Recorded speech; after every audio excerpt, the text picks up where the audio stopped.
All right, good morning, everyone. I'm Judge Jackie Powell. This is First Appearance Court. Today, I will let you know if I've determined probable cause from the police reports I read this morning, and then we will also talk about release conditions. Please note that today is not an adversarial hearing. It is not your trial date, and so I encourage you to speak to your attorney before speaking on the record, because everything in this courtroom is being recorded and can be used against you at a later time. If you are represented by the Public Defender's Office, I do have one attorney in the courtroom with me, Mr. Brian Reedy, and over at the main jail, there's also another attorney from the Public Defender's Office. These attorneys are available to all the other persons at the other facilities by phone.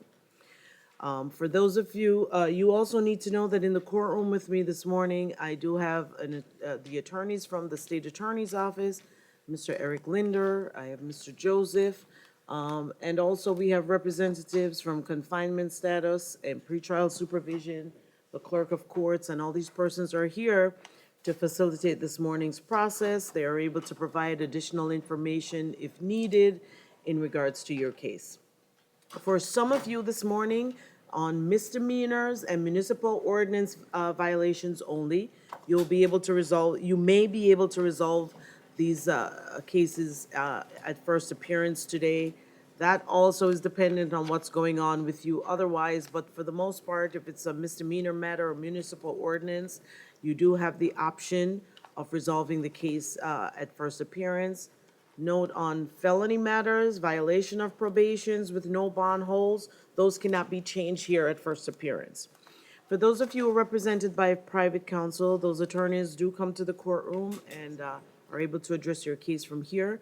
If your attorney is not here, you can let me know and I will see how I can facilitate you through that process.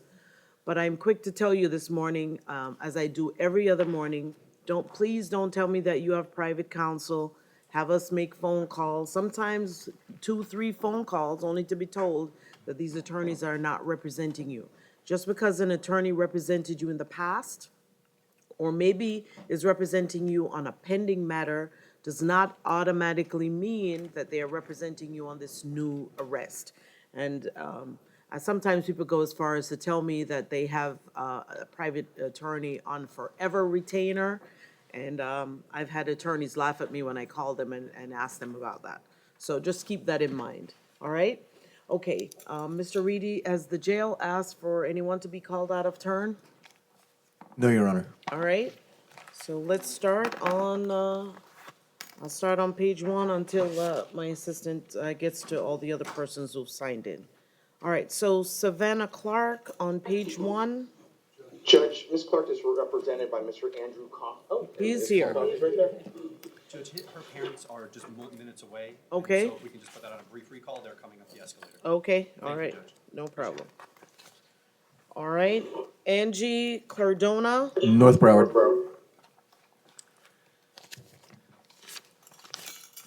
No, bro. thank you. Ms. Cardona, good morning.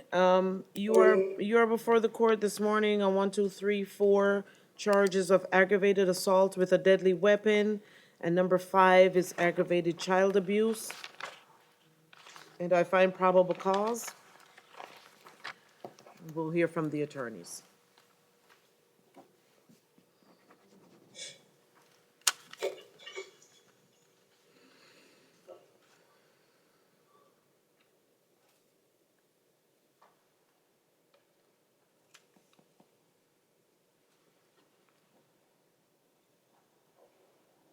No, I know, I'm waiting for the attorneys to speak. Okay, that's I'll, okay. I'll speak, Judge. Okay. While we're waiting for Mr. Linder. Ms. Clardona's been a lifelong resident of South Florida. She's been living in the same location for the last 20 years with her sister. Her sister, she believes, is going to be able to post some kind of money for bond, but she doesn't think she has an awful lot. She is in college at Broward College, studying to be an optician. She's a registered voter. She does charity work with the Hope of Children, which sends money to children in Haiti. And she does have some prior contacts with the criminal justice system, but what she tells me, they're somewhat remote in time. So she's not sure exactly how much money she's going to be able to come up with for bond. She is going to be asking the court to consider pretrial release and understands that she can have no contact with the victims in these charges. In addition to that, from what she tells me, she was evicting her brother's girlfriend or brother's wife from the residence, which is her residence, and that's when this altercation began. So she is looking forward to her day in court to contest these charges. Okay. This is the copy you made. Your Honor, Ms. Cardona was arrested for domestic violence battery against a different alleged victim in 2015. That was dropped.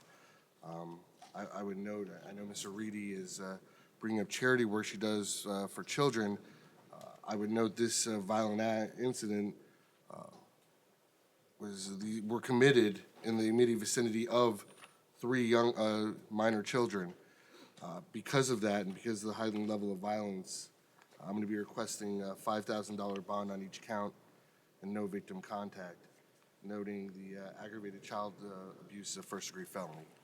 You know, I think that amount of bond, Judge, would be beyond Ms. Clardona's sister's ability to post.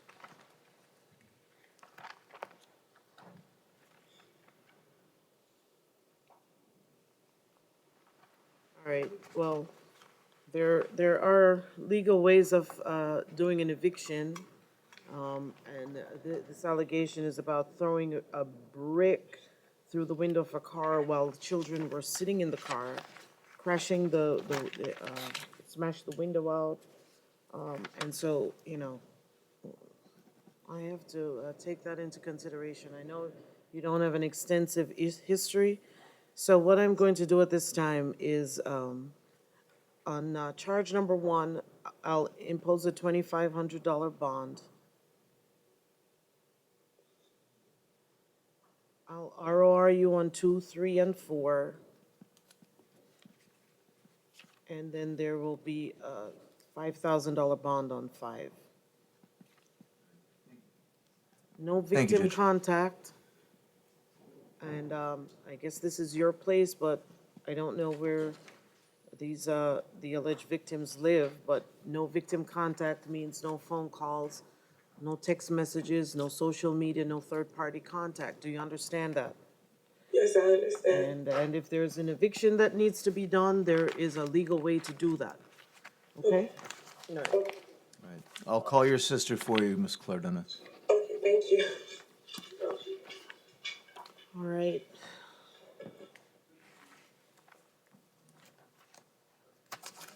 Your witnesses here? All right, so on page 1, Savannah Clark. Approach you, Judge. Good morning, Your Honor. Any copy of this Clark? I have her parents here with me this morning. Good morning. Good morning, folks. All right, Ms. Clark is before the court this morning on 1 charge of aggravated battery with a deadly weapon. That weapon being a knife. I find probable cause. This is a second-degree felony. Mr. Coffey, is there something you've worked out with the state? I had spoken to Ms. Linder. I know he was looking for a $5,000 bond with a GPS monitor. The family right now, they're doing their best. Everyone's just struggling a little bit financially. She has no prior record. She just graduated from high school. She started a new job, and she's going to be entering college in January. I'm asking if the court could give us the lowest bond possible, standard GPS. What had happened, this incident occurred a few days before the arrest. The families had actually met and they were working things out between them. She was acting in self-defense on the day of the incident. I have pictures of scratches and bruises. So I'm asking you to consider a lowest bond possible and just standard GPS. We don't expect this case to be filed. The alleged victim already does not want to prosecute, and we're asking you to consider maybe even a $2,500 bond with standard standard pretrial. Your Honor, what I discussed with Mr. Coffey is I would be willing to agree to a $5,000 bond with the GPS. As far as the claim that this was an act in self-defense, the fact that that she has any scratches or marks on her wouldn't be inconsistent with the allegations that she attacked the victim first at his home, and then he acted in self-defense. But based on the level of violence that she allegedly stabbed him in the chest, is a high enough level of violence that I think a $5,000 bond with a GPS would be appropriate, Your Honor. This, regardless of whether the families are trying to work things out, what will happen in the future, we don't know. But based on this level of violence, I think these are necessary conditions to ensure that there's not a repeat of this behavior. Priors, juvenile history or anything? I don't see anything local, Your Honor. I don't know if she has juvenile history. Michelle, do you have She anything? doesn't. I have her parents here. She's never been in trouble. This was boyfriend-girlfriend situation that unfortunately. And I see that. But the allegations are that she went to the home, so, you know, I. Well, to get exchanged, they were breaking up. Well, and- I know. saw that. Yeah. All right, so I'm going to impose a $2,500 bond with standard pretrial supervision, and no victim contact. There's going to be a 500 feet stay-away order, and no weapons or any firearms or any weapons. Absolutely. Okay. Standard pretrial. And so, once the bond is posted, just so you know, Ms. Clark, you are going to have to report to the pretrial office. I'll ask someone over at the main jail to give you the information. Okay. Mr., who's your, oh, thank you. Thank you, Deputy. So the information that you have there is the address for the pretrial office. Within 24 hours of your release, you need to report to that office. If you don't report, a warrant will be issued for your arrest. Do you understand that? Yeah. Okay, and no victim contact means no phone calls, no text messages, no social media, no third-party contact. Do you understand that? Yes. Okay, all George, right, thank you for the courtesy this morning. Always a pleasure seeing you. same here.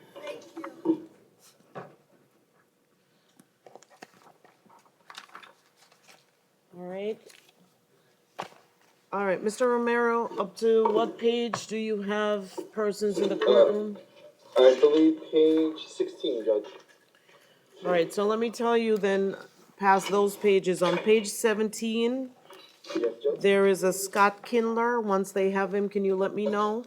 I will. And also on page 24, there is Sean Douglas. You'll let me know when, Page 24, Sean Douglas. yes. Good morning. So Yes, Judge. he's not in the room yet. He's not in the room yet? Yeah, that's why I'm calling it out, so, all right? So once he's there, I'll let you know. On page 16, then, do we have Michelle Garcia Soto?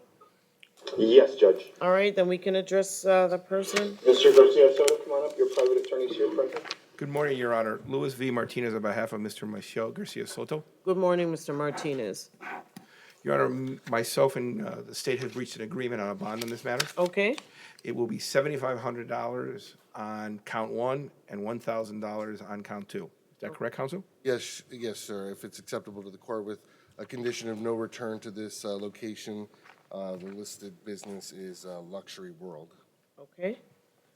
All right, so Mr. Garcia Soto, you're before the court this morning on one charge of burglary, unoccupied structure, unarmed. Number 2 is grand theft. I find probable cause, and I will ratify the agreement between your attorney and the state. $7,500 bond on 1, $1,000 on 2, and no return to this business. Do you understand that, sir? All right, good luck. Thanks, Counselor. May I address my client? Michelle, te voy a llamar a tu esposa, ¿ok? Thank you, Your Honor. You're welcome. Have a good morning. You too. On page 8, Nathaniel Green.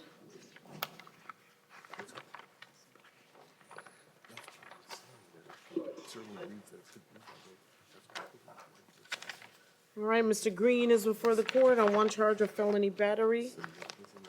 And I find probable cause. This is an incident from June of this year.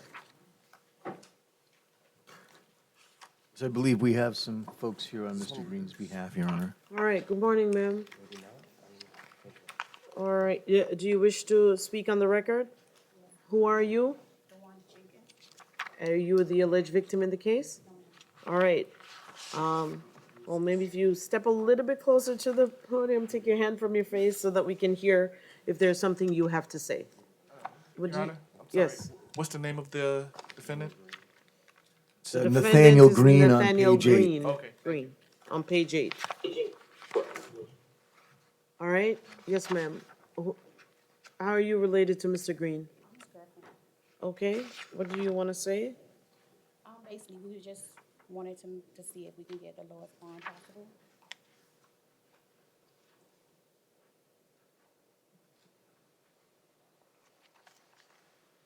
All right, state.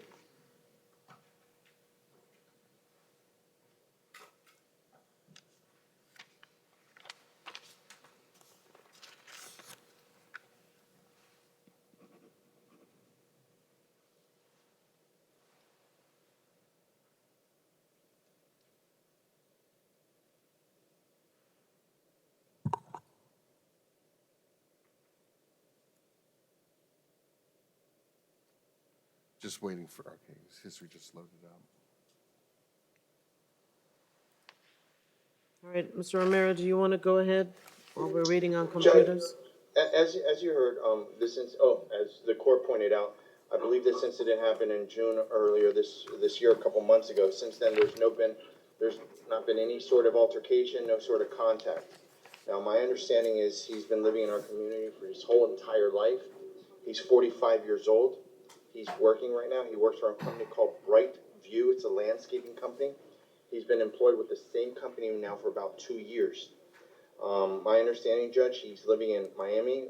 With his cousin. His cousin is allowing him to stay there, and he pays him approximately $450 per month. Now, he appreciates his girlfriend being here for him for support. My understanding is that their financial resources are quite limited. I believe she works at a park. His cousin works for a sewage company. Between the both of them, they're not going to be able to come up with that much as far as a bond amount. Judge, I'm going to be respectfully requesting a $3,500 bond on Mr. Green's behalf today. Your Honor, state would be requesting a $7,500 bond and no victim contact. I would note, in 2007, a different woman obtained a non-expiring injunction order of protection against Mr. Green. Additionally, excuse me, in 2008, out of Dade County, he was sentenced to 8 years state prison for strong-arm robbery, being in possession of a firearm or ammunition by a convicted felon. He was released from state prison most recently, January 30th of 2018.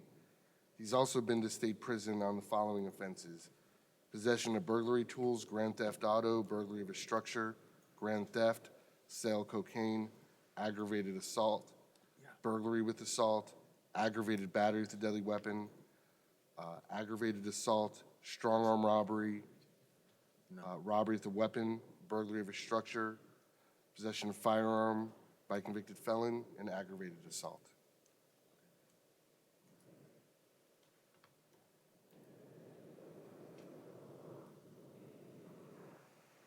$5,000 bond, no victim contact. That means no phone calls, no text messages, no social media, no third-party contact. Do you understand that, sir? Yes, ma'am. All right.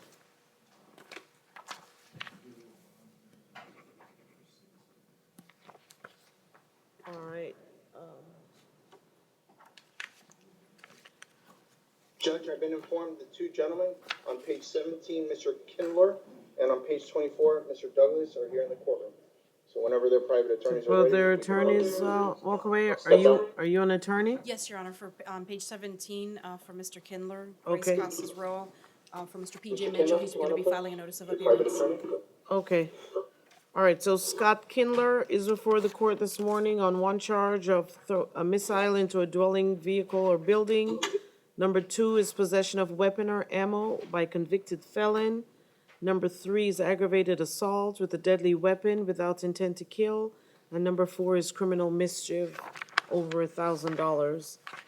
I find probable cause on these charges.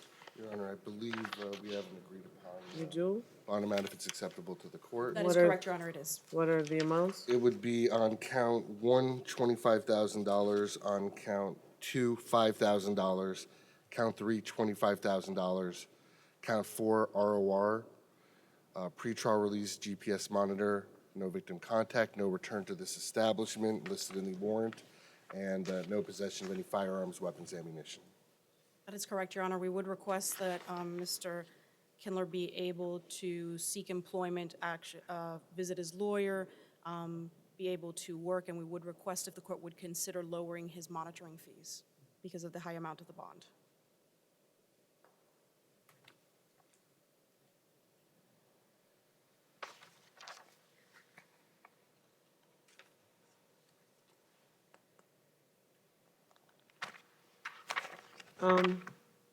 Michelle, how much is the monitoring fees again?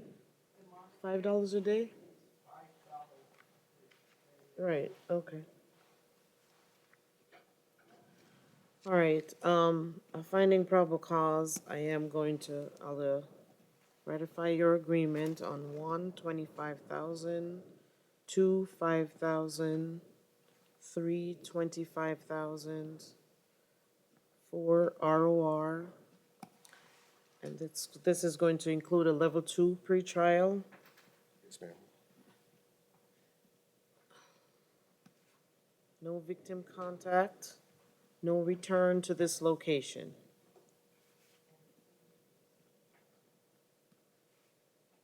No possession of any weapons or firearms. And I'm going to deny your request to lower the fees on the income monitor. It's $5 per day, okay? Understood, Your Honor.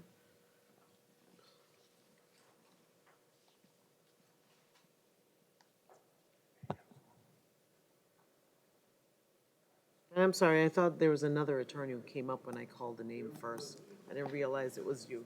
There's another one. Oh, okay. No, I mean for this defendant. I thought one of the other male attorneys were the ones that were here. That's not a problem. Okay? Thank you very much. All right, you're welcome. Thank you.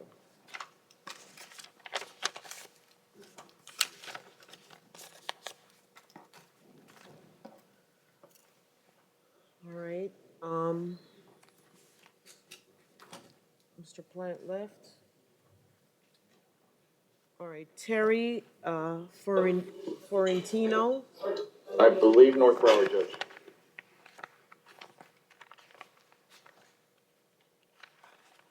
North Broward. All right, Ms. Florentino is before the court on one charge of, it's a misdemeanor capias. You did not show for your arraignment on August 7th, and the capias is on a petty theft charge, and that judge had issued a $500 bond. Judge, in looking at Odyssey, it appears as though Ms. Florentino may have resolved this matter on August 7th. The notation there is a withheld adjudication. So maybe if we could check into that to see whether or not she actually did resolve this case on that date.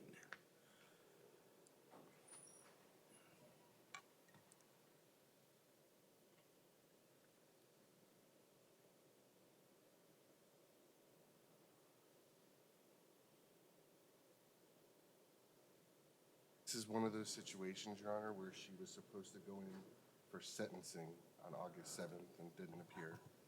Okay. She was probably ordered to do something and then to come back. And we don't know what that. I don't know with certainty. We don't but know that's- what that thing is. Yeah, I can tell you, it looks like what the sentencing was going to be was a withhold 20 hours community service, $50 cost of prosecution, stay away from incident location. So complete the community service and then come back? Ms. Florentino, Yes. is that what was supposed to have happened? You were, Yeah, I went to court on May 10th, and I was charged with a court fine and to do some community service hours. well, my question is, were you required to complete the community service before the judge finalized the sentence? I don't have my paperwork, I don't recall, ma'am. All right. I mean, I can tell you, Your Honor, on Yes. the notice, Judge Miller did write basically the conditions of the sentencing. They took the plea and wrote what the conditions of the sentencing would be for her August 7th hearing.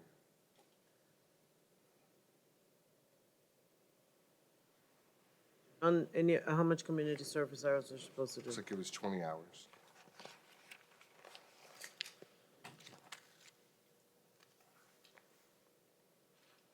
Have you done Well, Ms. any- Florentino, it appears that you were supposed to return to court and didn't.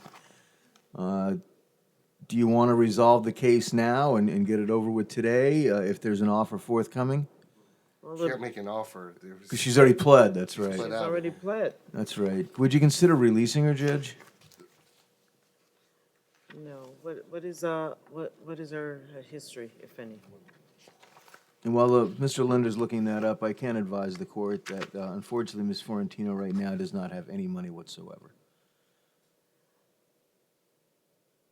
Right, but when you're told what's going to happen, it is the best possible sentence that you could get, a withhold with court costs. And the judge says to complete community service hours, and I don't know what the intent of Judge Miller had. Maybe if you had completed the community service hours, there'd be something even better, and then you don't show up. I don't know what you expect to happen when you don't show up after you have had a conversation with the judge. So, to answer your question, Your Honor, she wasn't already placed in my database, so I don't have the information to click on. As far as Broward, she has a prior it's dated about 15 years ago. It was a misdemeanor. So, a battery.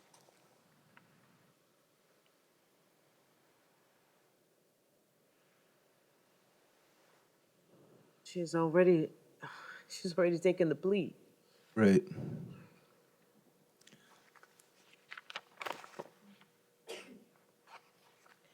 Well, what I'll do is I'll reduce the bond to $100. I don't think she's going to be able to make that, Well, Judge. then, you can't have your cake and eat it No, too. I understand. So it's $100 is the bond, and then you've got to go complete the sentence. And if she doesn't butt out, in case she comes back for a second look, I'll reach out to the prosecutor and Judge Miller's division. Maybe Okay. get some input that we can deal with All it at right. second look. Okay. All right. Good luck, Ms. Florentino. Thank you. All right, on page 8, Mark Jean Baptiste.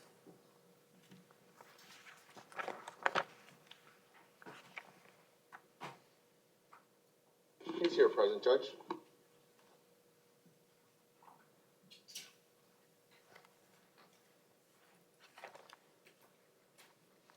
All right, Mr. Jean Baptiste is before the court on one charge of aggravated battery causing bodily harm, and number 2 is felony battery, and I find probable cause. Your Honor, I see no history. I am concerned about the level of violence. Looks like the victim may have suffered a broken nose, had the skin on her arm broken when she was allegedly bit by the defendant. I'd be requesting $5,000 per count, no victim contact. All right. Morning, James, Your Honor. Good morning. I'm here on behalf of his mother, Miss Manus Jean Baptiste, who I guess his friend was at home trying to translate for her. But the only thing that he was able to relate to me that she works at Walmart. She doesn't have any money. They don't pay good. When I asked for a certain amount, she couldn't say. All she kept saying was she didn't have much money. Okay. So I know it's just him and the younger brother that resides. I believe the dad is in and out. So.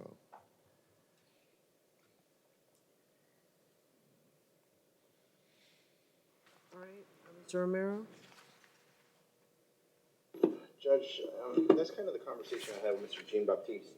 Now, he recently got employed. He's working for I-Corps, which is a call center. He just started about 1 week ago, only making $10 an hour. He got a job to help his family out. My understanding is the family and him reside separate and apart from the alleged victim. He lives in North Lauderdale, where they rent. They do not own. They've been living in the same premises for about 5 years. Now, his mother is working at Walmart, and I believe his father is an AC technician. As the state pointed out, that this is his first contact with the criminal justice system. He is a registered voter in our community. My understanding is, Judge, he's a graduate of a local high school, Coconut Creek High School. I did advise him that the court will be imposing a no-contact order. He will be abiding by that no-contact order, and he will be coming back to court. Speaking to him, I do not believe he's a flight risk, Judge. My understanding is, I understand the serious nature of the allegation, but unfortunately, financially, he can't post much of a high bond. We're gonna be asking for the court to consider a $3,000 bond on count one and a $2,000 bond on count two, making a total of $5,000 is what the defense is requesting. Your Honor, do we know, does Mr. Jean-Baptiste work at the call center or K Jewelers? Because according to the information he provided to the arresting officer when he was filling out the PC, he advised him he works at K Jewelers. Sometimes the call center does, make calls for those companies though, so I'm not sure. I'm if just that was saying it. that's what the officers provide. I don't think the officer decided. Hold on. Judge, my understanding is, and I guess it could be verified in the PC affidavit, where they actually pick them up from. They pick them up from is, the I-Corps, location. They make calls for certain companies. So I don't know if that's it. But.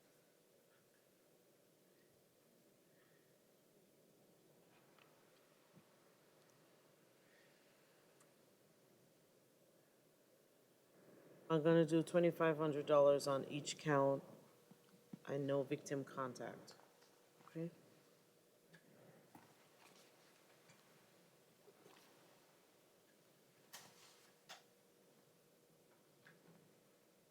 Giselle Tejada Mendez. Giselle Tejada Mendez. Bonded? Oh, bonded, Judge, I apologize. Okay.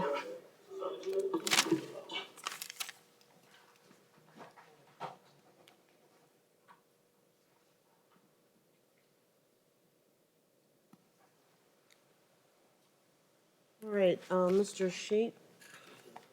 I'm sorry, Mr. Plant. Close enough. Mr. Shate, Mr. Plant. All right, on page 2, Shanita Romero. She's a Maine, Ms. Romero, come on up. She's here at Maine, Judge. There's Mr. Plant. no relation to Mr. Rivera, no relation, right? No. All right, Ms. Romero, you're before the court on one municipal ordinance violation charge for panhandling, and I find probable cause. Ms. Romero, what do you want to do today? Resolve it, please. All right, so it's you'll be sentenced to time served. Do you wish to accept that? Yes. Please raise your right hand. Do you swear or affirm to tell the truth? Yes. Okay, you can put your hand down.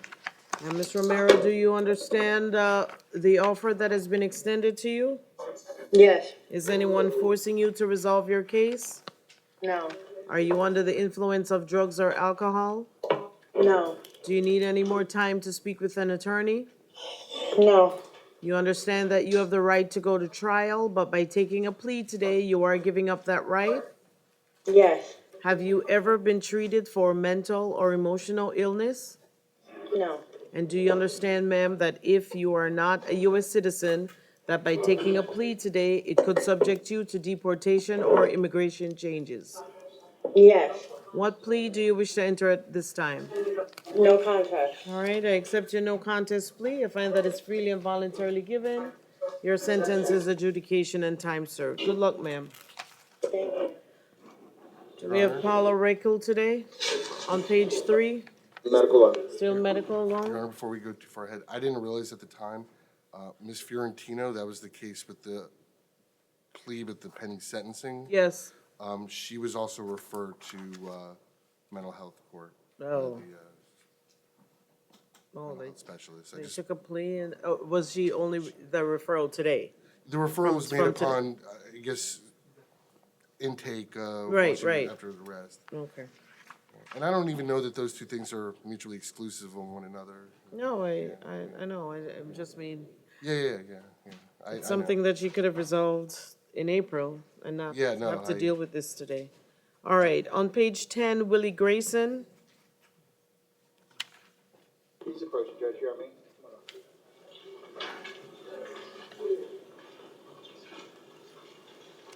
right, Mr. Grayson, you're before the court today on, two misdemeanor cases. These are on municipal ordinance violations.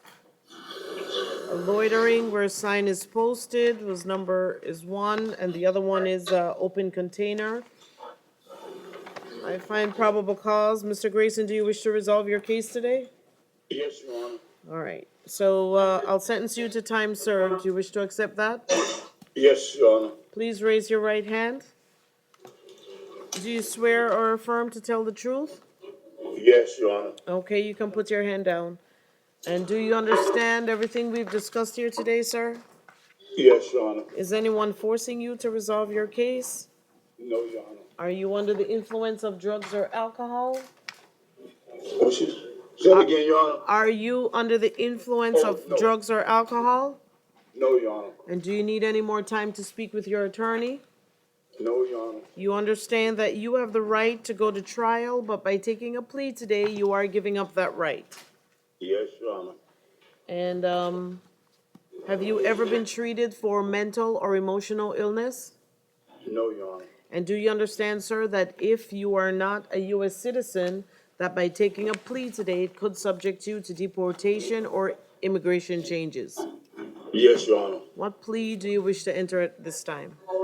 No contest. All right, I accept your no contest plea. I find that it's freely and voluntarily given. Your sentence as to both charges, adjudication and time served. Good luck, sir. Thank you, Your Honor. You're welcome. And then on page 11, James Bombard. Mr. Bombard, come on up, please. He's approaching, Judge.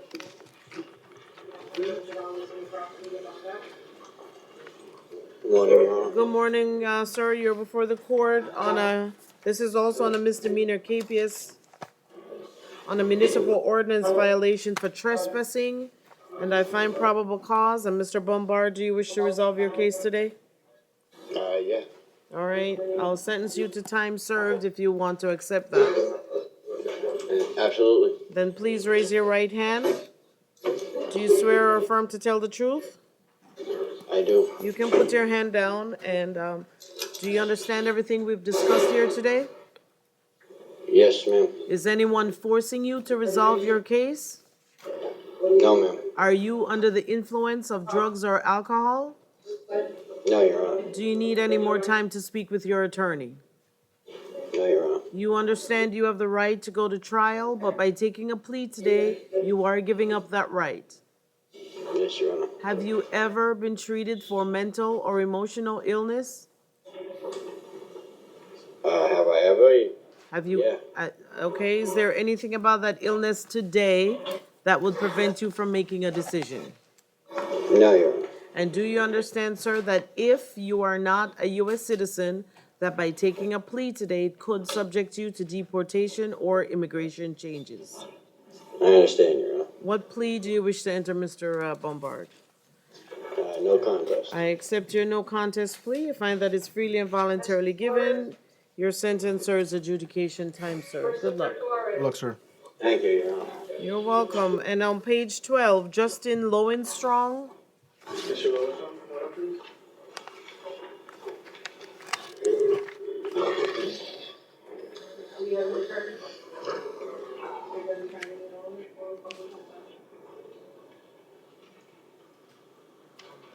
All right, Mr. Lowenstrong, you're before the court on a capias, on a municipal ordinance violation. Sir, do you wish to resolve your case today?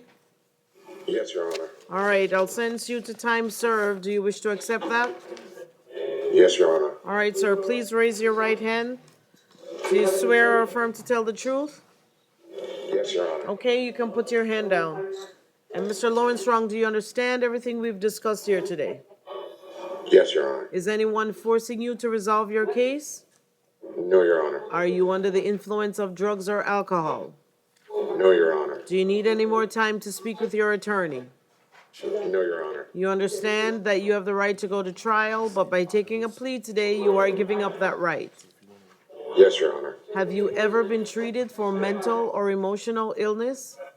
No, Your Honor. And do you understand, sir, that if you're not a U.S. citizen, that by taking a plea today, it could subject you to deportation or immigration changes? Yes, Your Honor. What plea do you wish to enter, guilty or no contest? No contest. I accept your no contest plea. I find that it's freely and voluntarily given. Your sentence, sir, is adjudication, time served. Good luck. So thank you, Judge. Thank you. Good luck, Mr. Plant. All right, Shanique Brooks. Bonded, Judge? Brooks bonded. Find probable cause in absentia. And Reba Chambers. He's here, present, Judge, in Maine. And the bond has been posted. All right, Beautiful. so Ms. Chambers, you're before the court on a grand theft charge. I find probable cause. Your bond has been posted. And I'm also going to order no return to Gap in Sunrise Boulevard, okay? Okay, All right. okay, thank you. Good luck, ma'am. Just look out for your court notice. Make sure you come back to court.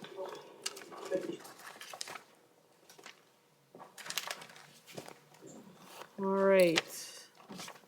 Margot Benavides de Smet. Bonded. Judge, if confinement status would be kind enough to check on the bond status of the co-defendant, who's also on page 4, Denise Munoz Benvientes, Denisse. You know what? I don't have that. I remember. There's no paperwork, but I do believe her bond may have been posted, and the person who posted it is here and would like to know if that's showing up. Okay. You stapled it for me. First class service over here. That's right.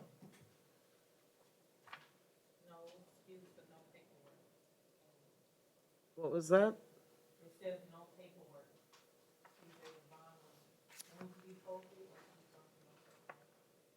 All right.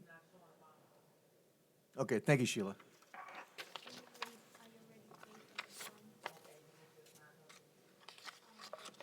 So what is going to happen? They are going to appear, or I just have to wait? Okay. And what is going to be after that?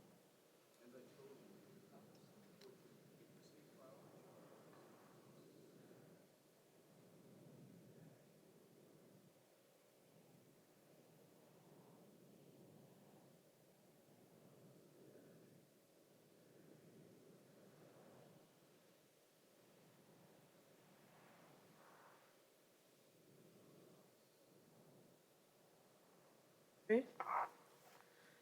All right. Jacqueline Kehan. She's here, Maine, Judge. Ms. Kehan is before the court on one charge of leaving the scene of a crash involving damage to property. And then number 2 is battery on an officer or firefighter. Judge, I don't see a probable cause for count 2, Judge. There's a second report. Yeah, no, there's a Oh, report. there's a second report? Yep. Oh, I didn't she- get the second report. She revved the car and opened up her car door. Oh, okay, and well, hit that's a the- little different. Do you have a copy of that second report, Eric? Let me take a look.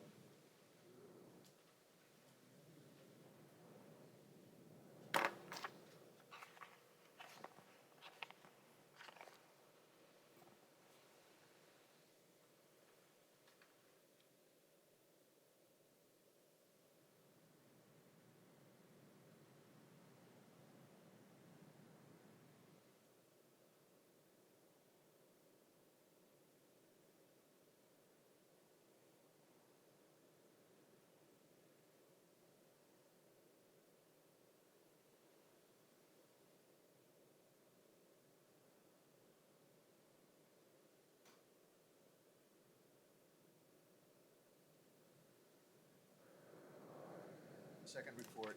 Right, I find probable cause for both charges. And I'll hear from the parties. Judge, in speaking Ms. Kahan, unfortunately, right now, she is not working. My understanding is she has limited contact with the criminal justice system. She's been living in our community since 2008. She's 31 years old. Right now, unfortunately, she's going to be in a position where she's going to be homeless.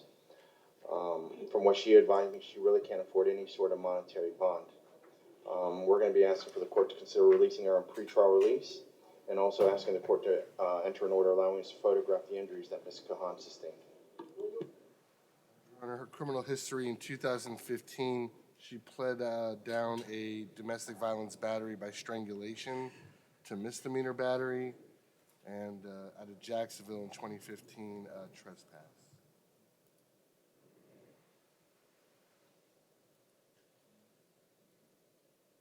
There's a lot going on in this probable cause affidavit, and the allegations are that, just reading, Kahan double-backed and returned to the address. She left and came back, and as Sergeant Urbanez approached the vehicle, he was in between the passenger side of a green Ford Mustang and the driver's side of Kahan's vehicle. Sergeant Urbanez heard the engine to Kahan's vehicle rev, drew his weapon in fear that she was going to run him over, and he had no other way to defend himself. As Kahan accelerated out of the driveway, she opened her driver door and hit Sergeant Urbanez in the left forearm. And then she closed the door and continued to speed away. All right, so, and like I said, there's lots more going on in this probable cause affidavit. I am going to impose a $5,000 bond on two, okay?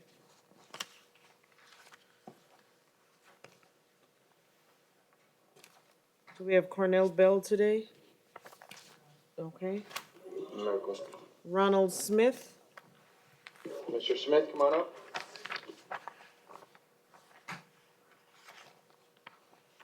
Mr. Smith is before the court for an ad charge for number 5, out-of-state felony hold.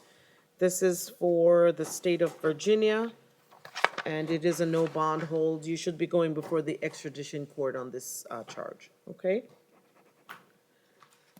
Adrian Clark, Mr. Clark, come on up, please.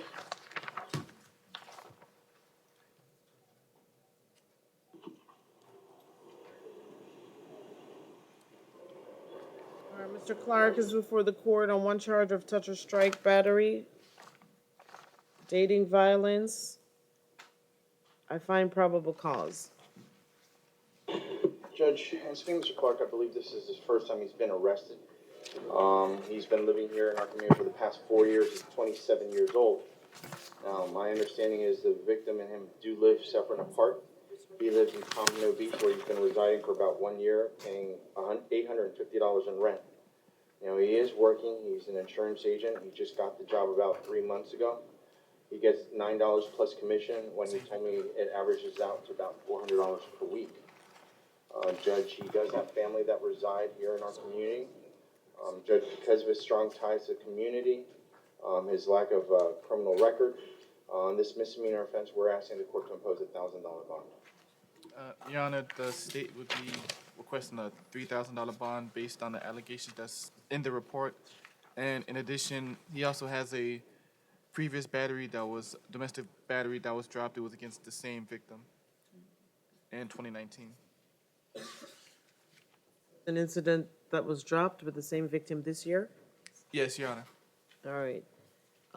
And these allegations are that the victim advised the defendant struck the victim multiple times in the face with his fist, then asked her to come to the front of the vehicle, where the defendant grabbed the victim by the back of her head, forcing her face into the steering wheel multiple times with the intent to cause bodily harm. This caused a laceration to the victim's forehead and a bruise under the victim's right eye. And, Your Honor? Yes. Just to advise the court, I reviewed the probable cause affidavit from the incident that was alleged earlier this year. Yes. In the sworn report, the victim advised the arresting officer or the investigating officer that Mr. Clark had struck her in the past and had threatened to kill her in the past.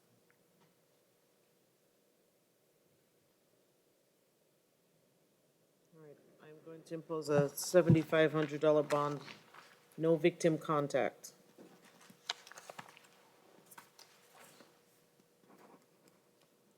Ricky Jackson, Mr. Jackson, the opposing judge is here with me.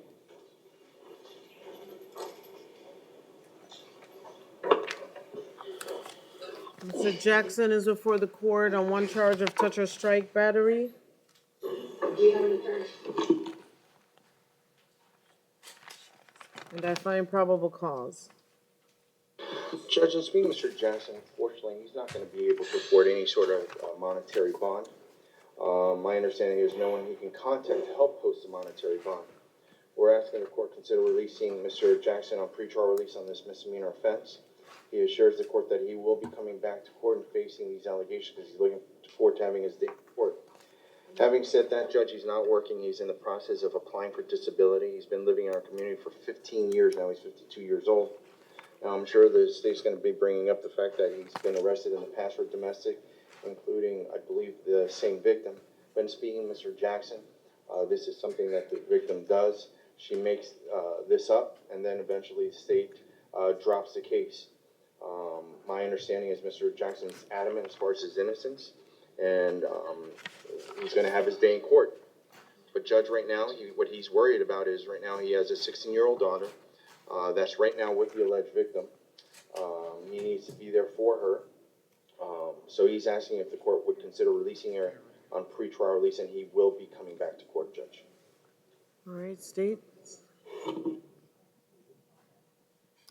Your Honor, yeah, he does have several priors with the same victim. He has this year a case, 4 counts of violations of injunctions, no action was taken. This case, in addition, he has another violation of injunction, no action. So this year alone, he had 5 counts of violation of injunctions against the same victim. In 2017, he had a violation of pretrial release that was a withhold, the same victim. 2017, a battery against the same victim, but that was declined. So he also has a.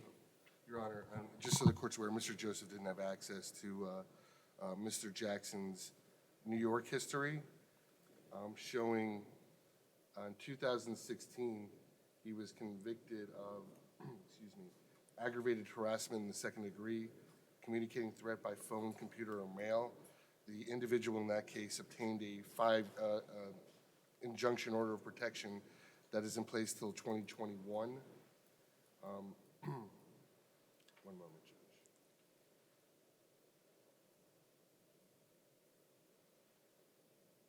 He has multiple other he has a prior assault in the 2nd degree out of the state of New York. That was in 2013. Looks like he was, one moment. Sentenced to state prison on that matter.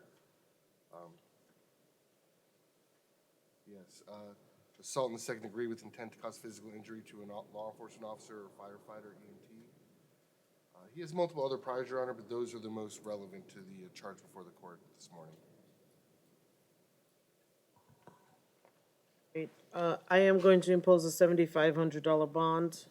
No victim contact. That means no phone calls, no text messages, no social media, no third-party contact.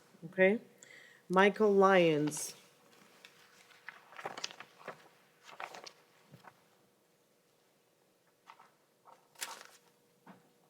Come on up, sir. All right, Mr. Lyons is before the court on one charge of touch or strike battery, and I find probable cause.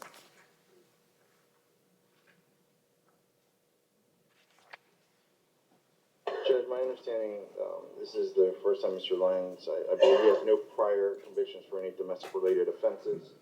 He's 29 years old. Right now, he is not working. I did advise him the court will enter a no-contact order. He'll be living separate and apart from the alleged victim. He'll be residing with a friend. Judge, considering this a misdemeanor offense, I'm going to be asking for a $1,000 bond on Mr. Lyons' behalf. Okay, State? Your Honor, the prior record show that he does have a 2015 assault out of New Jersey that was dropped, and numerous other priors. A 2012 criminal trespass out of New Jersey. 2009 loitering and prowling. Possession of controlled substance in 2008.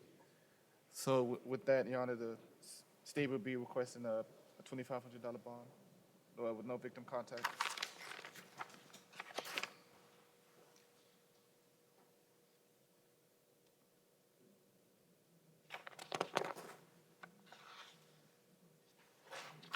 All right, I am going to grant the $2,500 bond, no victim contact. Kimarley Simpson, Mr. Simpson, come on up, please.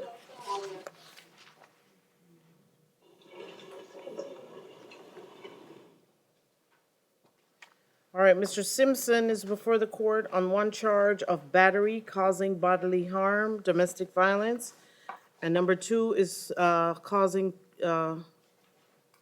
cruelty, pain or suffering to animal.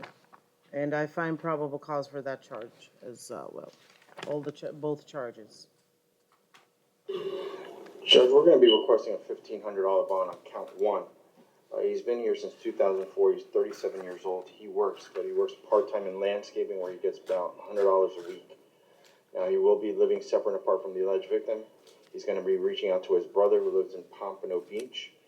My understanding is Mr. Simpson does have a record, but I believe the last time he's been clean since 2010, almost 9 years, Judge. He will be coming back to court. He believes that his brother, if the court were inclined to set a $1,500 bond along with count two, I believe if my math is correct, $4,000 bond, they may be able to come up with that. That's why we're requesting that amount. All right, State. As far as history, I show in '07 in Miami Beach, he went through a diversion program on disorderly intoxication, showing possession of cannabis, Broward, 2014, criminal sale of marijuana, 2002 out of New York. That being said, I am concerned about the level of violence alleged in this case. I understand the standard bond set on count two is $2,500, but, Your Honor, based on the, not only the specific violence alleged to have been committed against the animal, but also it's indicated that there's been previous violence committed against this animal. State would be requesting a $7,500 bond on two. State would also be requesting a $2,500 bond on count one. I'm concerned noting the level of violence alleged against, I believe this was his Niece, yes. both his nieces. Also noting her physical condition that she is referenced. Despite that, he still committed these acts of violence against her, at one point causing her difficulty breathing. Okay.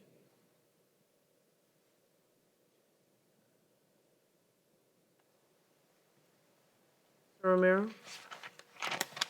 Just rely on what I previously said, Judge.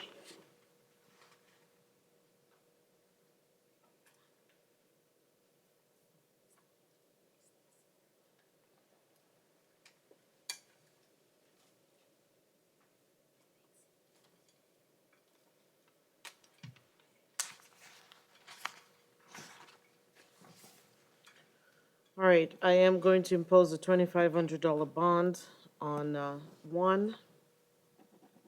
And I'm gonna impose a $10,000 bond on two. No victim contact. I don't, is this dog still in the home? Your Honor, I don't know, but I was also going to, I meant to request earlier, I was going to ask that Mr. Simpson not have contact or be in possession of any domesticated animals. Right. Contact with any, with this animal or any other domesticated animal?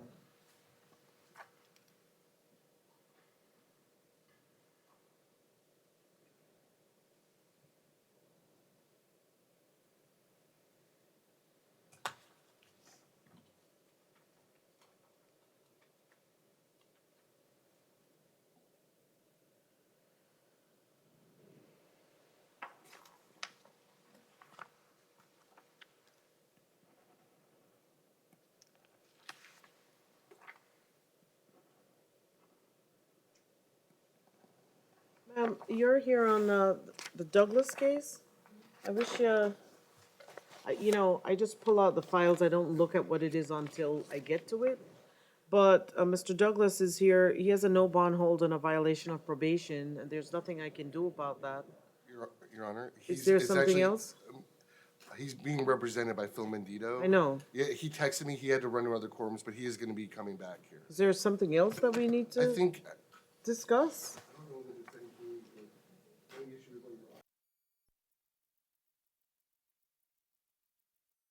If he had just said, Judge, this is not something I would have, well, I guess he probably wanted his client to see him, so, okay. All right, we'll wait for his attorney to come back. Rashid Potts?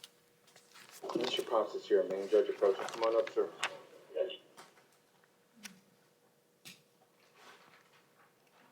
All right, Mr. Potts is before the court on one, good morning, sir. You're before the court this morning on one charge of robbery by sudden snatching without a firearm.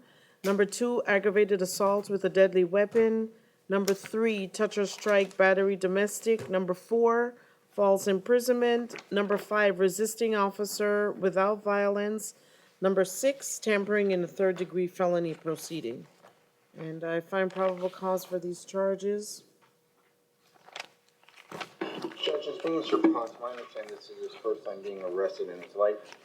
He's a registered voter in our community. He's been here almost half of his life. He's 29 years old.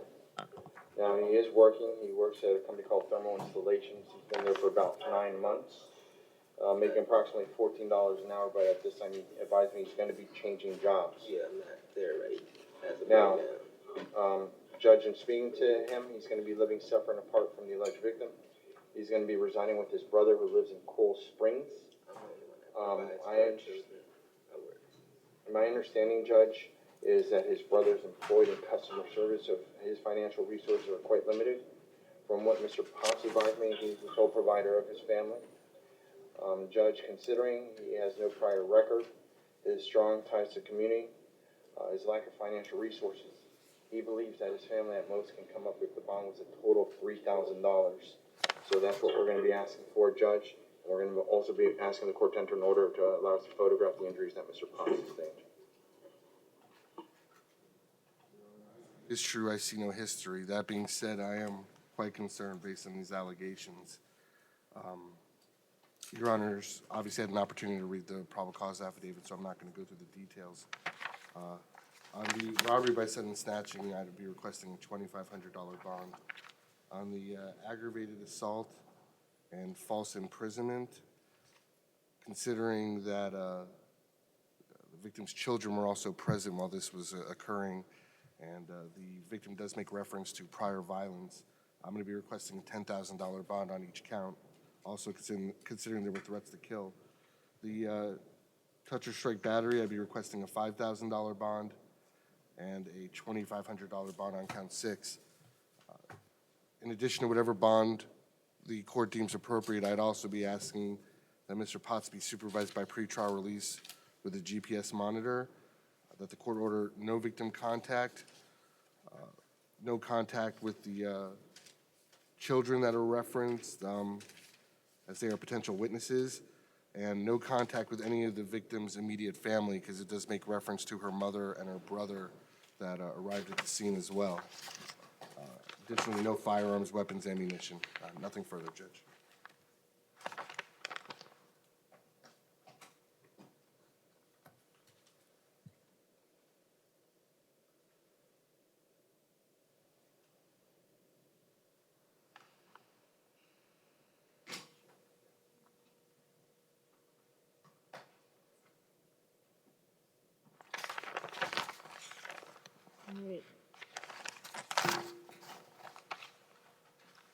Okay, I find probable cause. This is a 5-page police report that,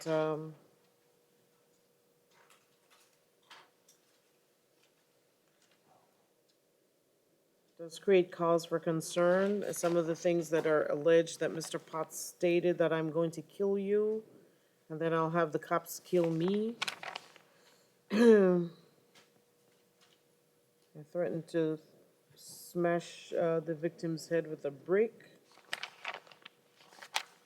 Locked her in the bathroom, prevented her from leaving.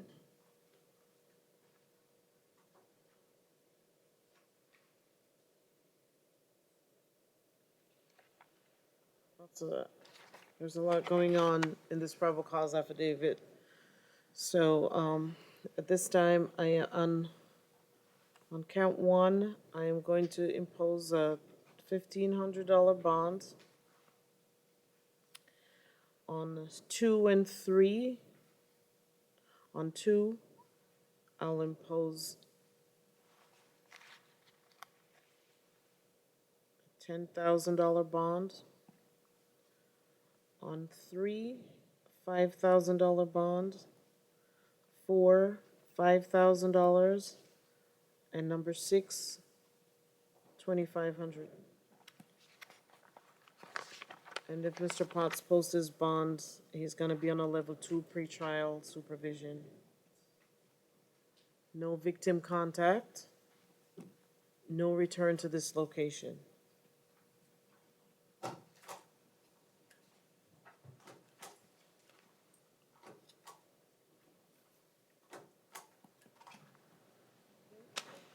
Your Honor, Yes, as far as the request regarding no contact with the other parties, the other parties, and no contact with no contact with any of the witnesses, in the case, okay? All right, Dexter Ware, Your Honor, just so I can be clear on my notes, when you say the witnesses, are you referring to both the children and her family? yes. Her brother and? Yes. Thank you, Your Honor. Mr. Ware's in North Broward, Your Honor. Okay. How you doing, Your Honor? Good morning, Mr. Ware. You're before the court on, this is an ad charge for petty theft. Yes, ma'am. Let's see. This was from August 19th of this year at Lowe's. So I find probable cause. I don't know if Mr. Ware in custody on other things at this time. He has a $10,000 bond on count 3. Counts 1 and 2 have been resolved. He'd like to resolve count 4 this morning if he could. Just so the court's aware, the $10,000 bond is on a robbery. Right. Okay. So,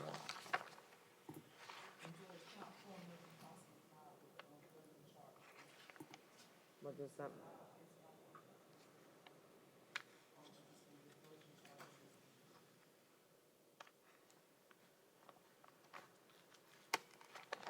So, what now? So Mr. Reedy, hearing all of that, he wants to. Well, I know Mr. Ware advised me he wants to try and resolve it. You know, if it's part of the felony information, Right. that's going to be difficult to do. Right. So it might be best for Mr. Ware and in Mr. Ware's best interest to leave the bond where it is. All right, so Mr. Ware, you have $100 bonds, and if you post your bond, no return to that Lowe's in Pompano, okay? All right, thank you. All right, Cordarius Thomas. Also North Broward. Thanks, Peggy.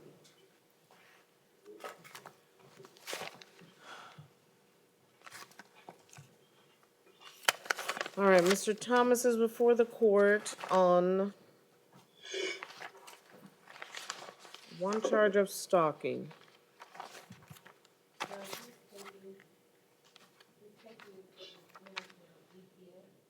Oh, it's a misdemeanor capias. This capias was issued with a GPS?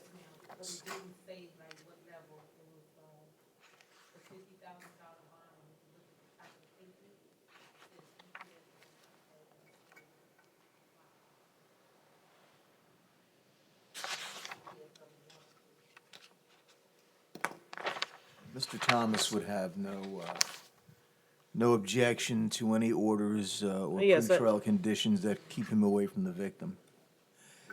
Your Honor, if I can provide. I didn't see on the capias, it says plus GPS, no contact, and is a 500 feet stay away? Yes, this was capias that Judge Hurley issued on an unserved summons.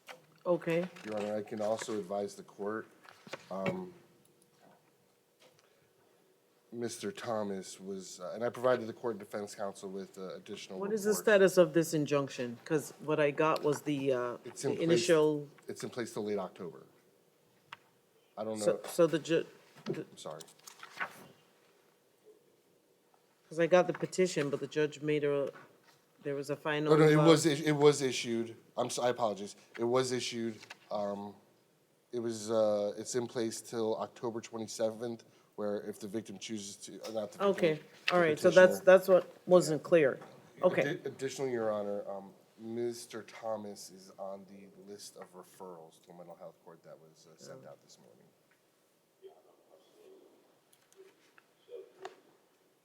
but this is a misdemeanor charge. I don't think Judge Lerner takes these types of cases. I'm not certain. I could check if you'd like, if you want to put it on a brief Please, recall. because I don't know that, I'll check with her judicial assistant. all right.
By Judge Lerner J, because it's dating violence and not domestic, that Judge Lerner would accept it, and she will, Okay. if you allow it, her JA will schedule him to go in front of Judge Please. Lerner. All right, so I'll sign that order to transfer Mr. Thomas's case to Judge Lerner Wren's division. And we'll leave the conditions in place, and when he sees Judge Lerner Wren, then those will be dealt with.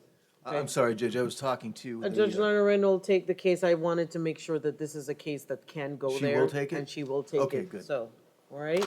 very good. All right, so Mr. Thomas, you'll see Judge Lerner Wren shortly, okay? Yes, ma'am. All right. Omar Ellis.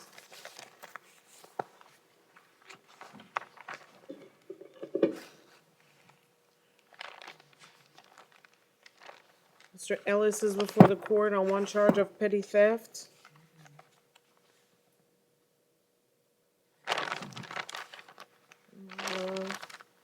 Mr. Ellis, it's alleged that he stole reading glasses and a bottle of wine from CVS.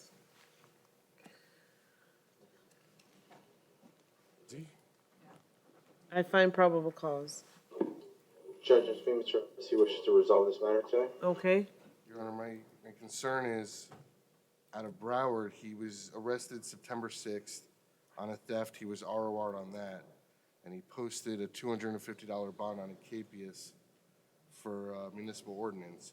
Then July 23rd of this year, he was ROR'd in disorderly conduct. I'm being advised he has numerous open cases out of Dade County as well, and some are, at least some are theft-related.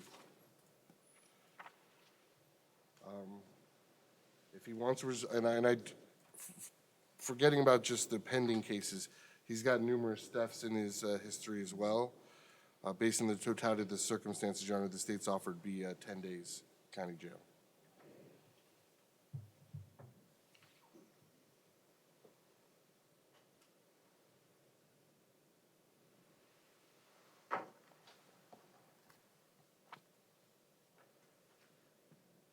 I'll call your case next, okay?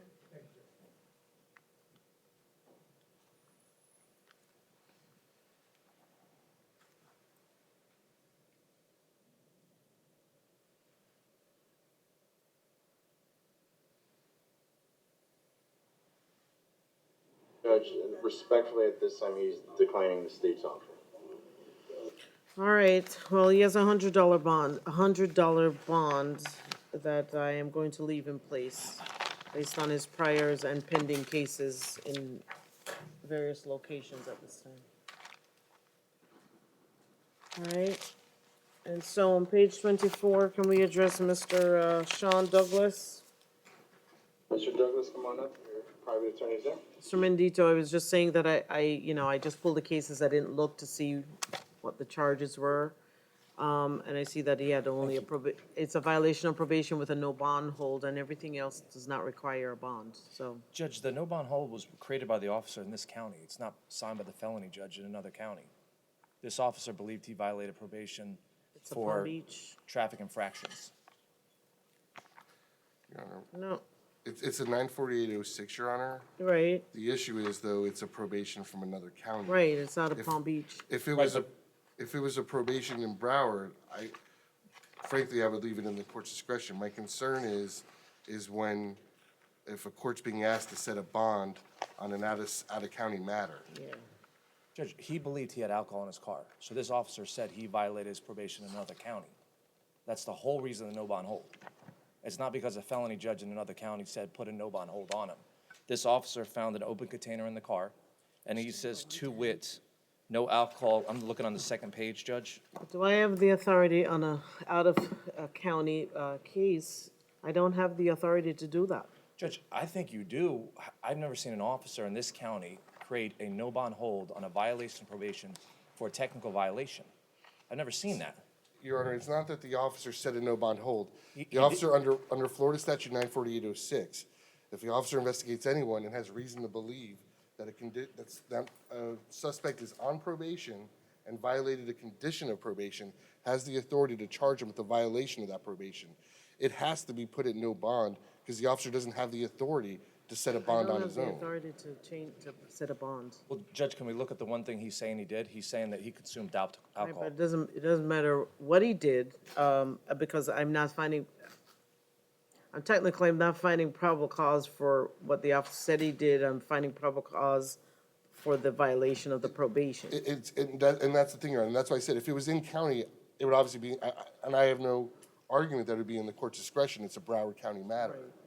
I just see this as like a loose cannon because any officer can grab any individual and say he violated probation and he has no facts to support that. And all of a sudden, a no bond hold is created and now this man has to sit in custody. I would, Hang on a second. and I would agree with you that if it was not an out-of-county matter. And Your Honor, I would note, absolutely, the officer does have to state a factual basis, which he does. Right. There's alcohol in the vehicle. The officer, it's not that he suspects that there's a condition of no alcohol or drugs as a condition of his probation. The officer states he checked teletype, and teletype shows the conditions of his probation, and specifically notes that one of the conditions of his probation is no alcohol and no illegal drugs. And Judge, if the court's gonna deny me, can I just put one final thing on the record? Sure. Judge, there's nothing in here that he smelled alcohol in my client's breath. So there's no proof that he consumed any alcohol. Number two, there's no post-Miranda confession that he said, I was drinking alcohol. Only thing that this officer alleges is that alcohol was around him. And that is no violation of probation, Judge. I would agree with the state if he had found proof that he was drinking, if he saw the can of beer in his hand and saw him drinking it, but there's no proof that any of this alcohol was in his system. We all know that probation says, and it's actually misdemeanor county DUI probation says no alcohol, no intoxicants, but felony probation does not prohibit a defendant from drinking. And in this case, the officer says no alcohol or intoxicants. But I don't see, and Eric, correct me if I'm wrong, I don't see any facts to say he saw him drinking, he smelled alcohol in his breath. What I see is it says, upon making contact with the vehicle, I noticed the strong odor of marijuana emitting from the vehicle. I also observed multiple open 12-ounce cans of truly hard seltzer in the vehicle. One of these cans was sitting in the center console of the vehicle.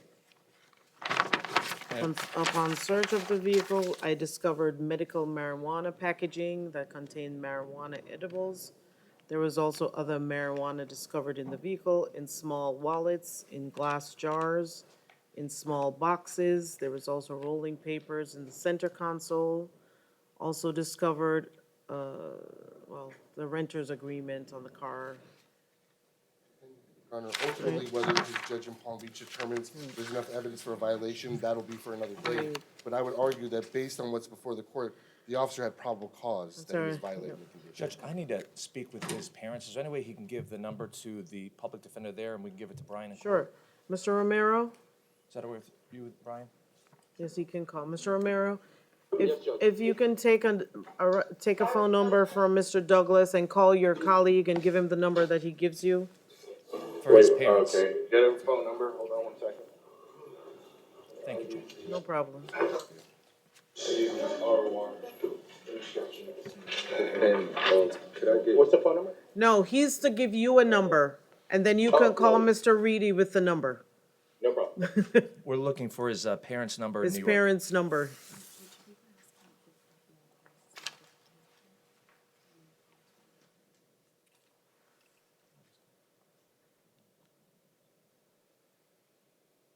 Thank you, Your Honor.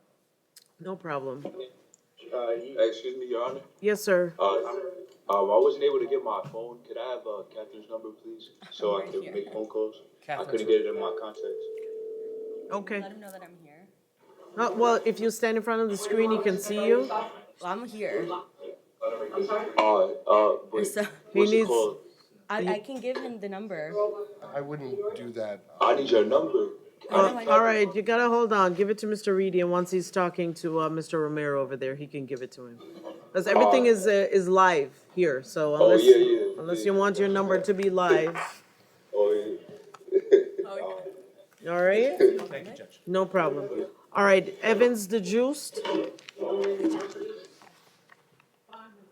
Okay, he bonded.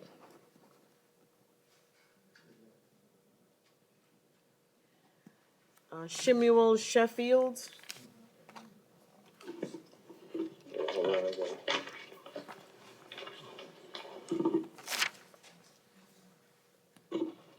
Sheffield is here.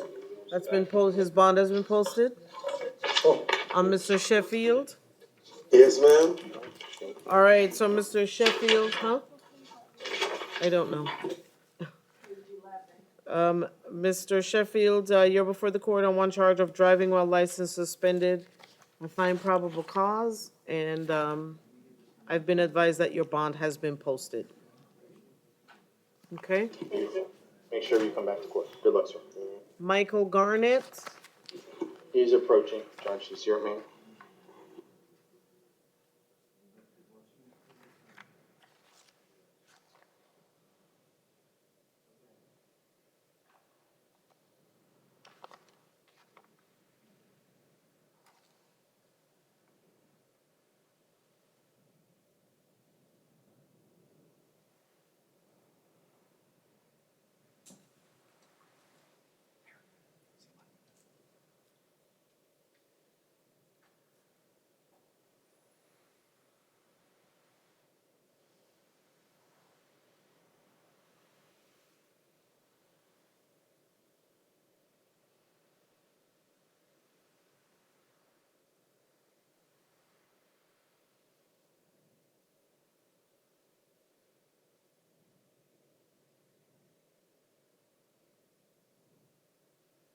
So, was, Garnett. yeah, I didn't, I apologize, was There's a petty theft charge, and I find probable cause. okay, and I didn't, was Mr. Romero asking if there's an offer? I don't know. I didn't ask for No, I any. didn't No, ask. I didn't know what, Okay, I didn't hear anything. Judge, at this time, nothing came from the defense. all right. He has $100 bond, no return to marshals in Pompano, okay? David Coleman. Mr. Coleman, come on up, please. He's approaching, Judge.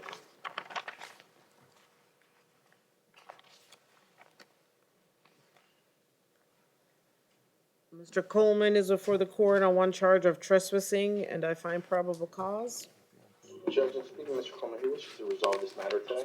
Okay, no, nothing there. Yes, Your Honor, the offer be time served, no return. all right. He wishes to accept the state's offer, Judge. I don't see any recent issues, Your Honor, as far Okay. as arrest. All right. Mr. Coleman, please raise your right hand. Do you swear or affirm to tell the truth? Yes. Okay, you can put your hand down. And Mr. Coleman, do you understand everything that we've discussed here today? Yes, Your Honor, I Is, have. is anyone forcing you to resolve your case? No. Are you under the influence of drugs or alcohol? No. Do you need any more time to speak with your attorney? No. You understand that you have the right to go to trial, but by taking a plea today, you are giving up that right. I understand. Have you ever been treated for mental or emotional illness? No. Do you need any more time to speak with your attorney? No, ma'am. You understand that if you are not a U.S. citizen, that by taking a plea today, it could subject you to deportation or immigration changes. I understand. What plea do you wish to enter, Mr. Coleman? Guilty or no contest? No contest, Your Honor. All right, I accept your no contest plea. I find that it's freely and voluntarily given. Your sentence serves adjudication and time served. Good luck. Wendy Grandoit. Mr. Grandoy, come on up, please. He's approaching, Judge.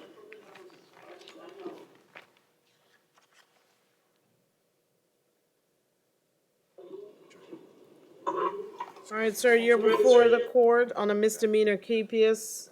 This was a no-show KPS that was issued February 23rd of 2018 on a possession of cannabis, 20 grams or less charge. I find probable cause. Judge, it's me, Mr. Grandoy. He wishes to resolve this misdemeanor possession of cannabis. We wanted to see if the state had a plea offer. That'd be withhold court cost.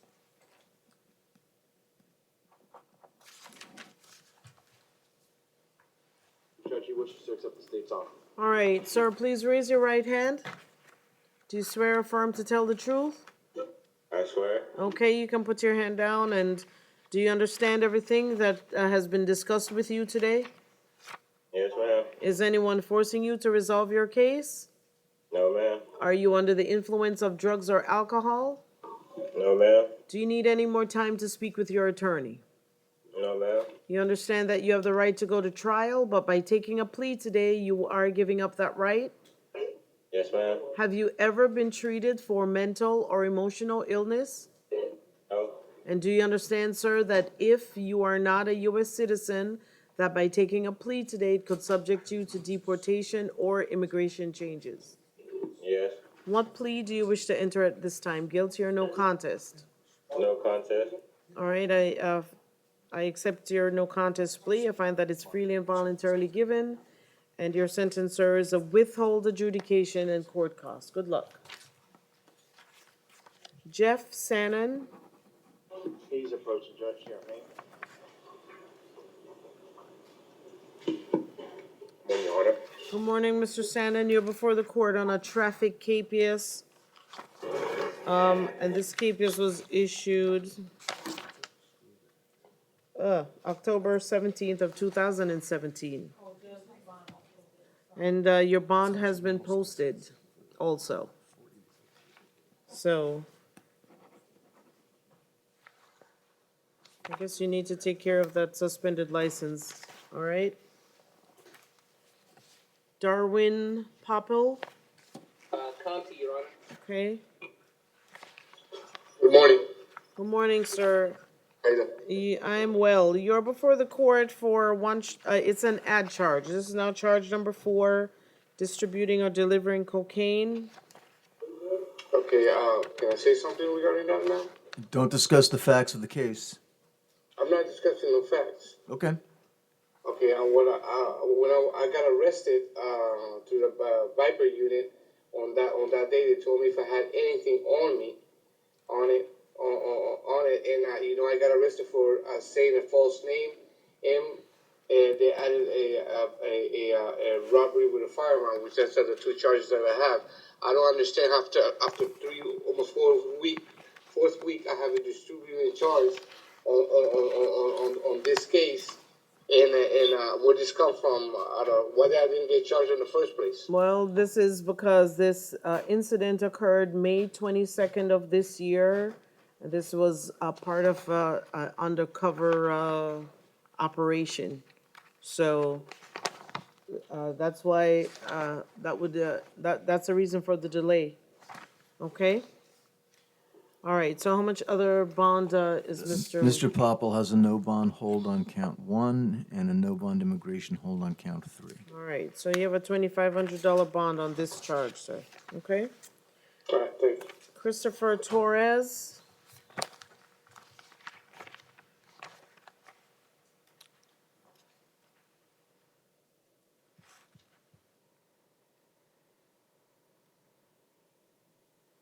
Mr. Torres is approaching, Judge. All right, Mr. Torres is before the court on 1 charge of touch or strike battery. Number 2 is corrupt by threat of a public servant or family. 3 and 4 are felony violation of probation. Those have no bond holds. Number 5 is an out-of-county misdemeanor hold. That has a $1,000 bond. And then there is an out-of-state felony hold, which has a no bond. That is for Leon County. No, Georgia, out of Georgia. And then I guess the out-of-county hold is out of Leon County. All right? I find probable cause. Judge, what Mr. Torres wanted me to bring to the court's attention is in reference to count 3, the VOP out of Broward County 2014 case. It was his understanding that I believe his probation sometime was modified to include life skills. Upon successful completion of life skill, his probation was to be terminated. So if he informed me he believes his probation is terminated, so we wanted to see if the state could look in Odyssey to see if it reflects that. Actually, number 4 is of the VOP out of Dade County. So only number 3 is of Broward County. Oh, sorry, number 3. I apologize, number 3. The 2014 case.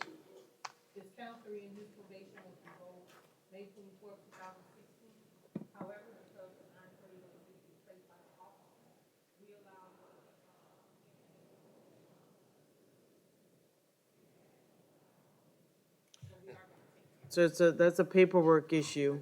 And Your Honor, frankly, he's gonna be probably be brought before Judge Siegel before he even goes before Judge Malika on the extradition hearing anyway, so Okay. it'll resolve itself. So it's a paperwork issue that, and he sees his division judge tomorrow, so hopefully they'll have that paperwork. But he does have no bond holds on number 4 and also number 6, okay? So we need to set a bond on number 2, And Your Honor, whatever, I'll leave it in the court's discretion. okay? All right, so on number 2, I'll set a $2,500 bond. Your Honor, up in North Broward, they have a gentleman by the name of Yanel LaRoche. He's on page 14 of our docket. Okay? It appears as though his name is crossed out. We handled him yesterday afternoon. I'm sorry? We handled that matter yesterday afternoon. Oh, okay. All right, let me let North Broward know they can take him back. Okay. All right, Christopher Brooks.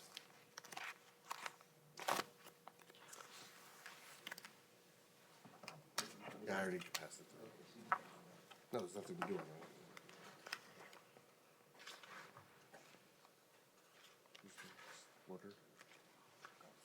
All right, Mr. Brooks is before the court. He has 4 counts of violation of pretrial. So it's a warrant on violation of pretrial.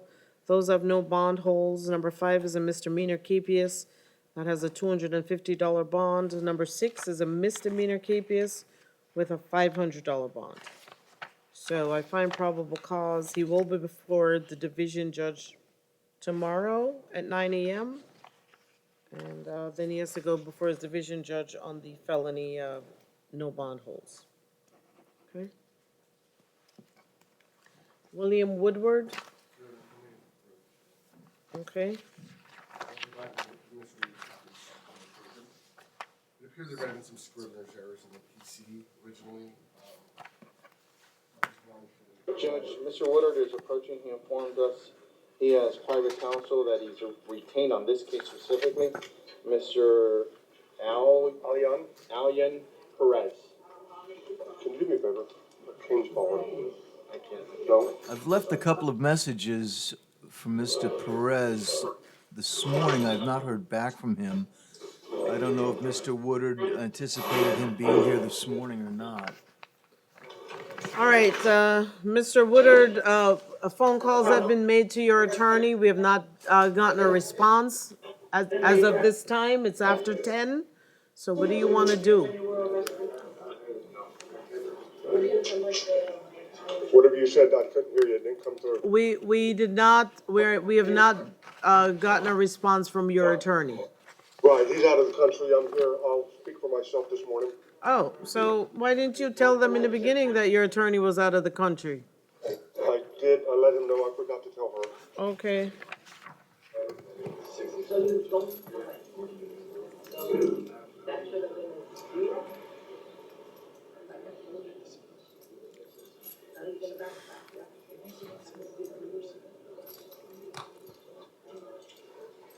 Your Honor, if I may. If you'll just hold on just a moment, okay? Thank you.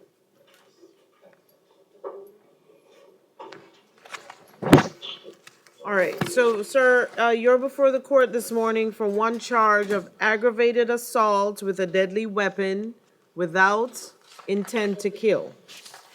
And based on the police reports that I have, I find probable cause this morning. And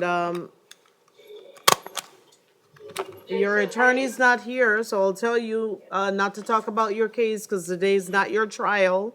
And everything that you say in this courtroom is being recorded. So I need to set a bond on your case, and so if there's anything you want to say in regards to that or anything else, I'll hear it at this time.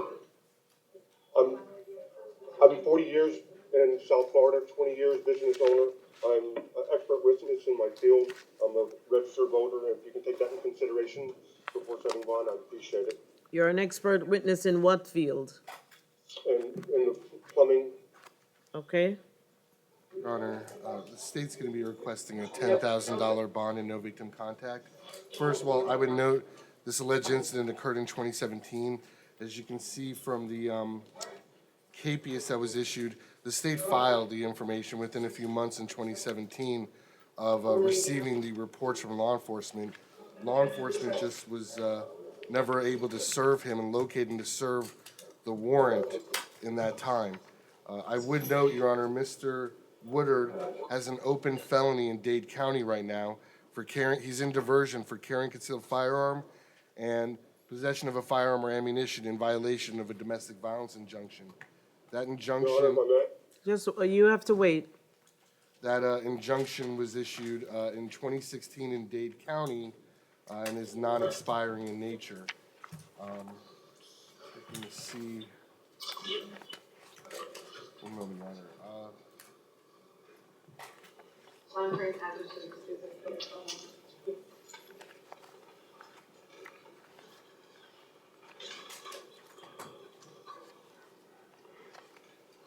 Sir Brian Bauer Bones? Nothing further, Judge. Okay. All right, yes, sir, go ahead. Them charges, I turned my gun in and went to Miami, and the charges were released, and they returned my gun. Them charges are, that case has been resolved. So, then, Miami charges are, again, When were those cases resolved? back then, when I went to court. Did you say there was some non-expiring injunction? There is a non-expiring injunction in place. I turned my weapons in, and then I picked the weapon up from North Miami Police Department. I can't speak to that, Your Honor. All I can tell you is what the system shows. He is in diversion. He was just arraigned. Matter of fact, Your Honor, I'm showing he was arraigned on Monday.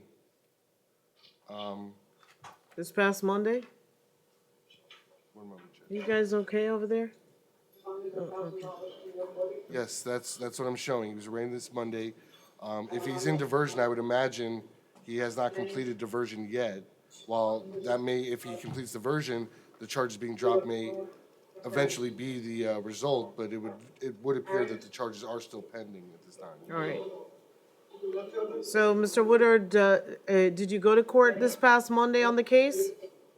Yes, ma'am. So why are you saying the case was resolved back then?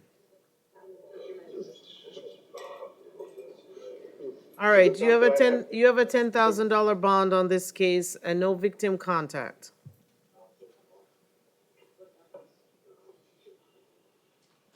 Okay? Thank you. All right. Rodney Merlane. He's approaching, Judge. He's here, me. Come on up, sir. All right, Mr. Merlane is before the court on one charge of carjacking without a firearm. This is a first-degree felony charge. I find probable cause.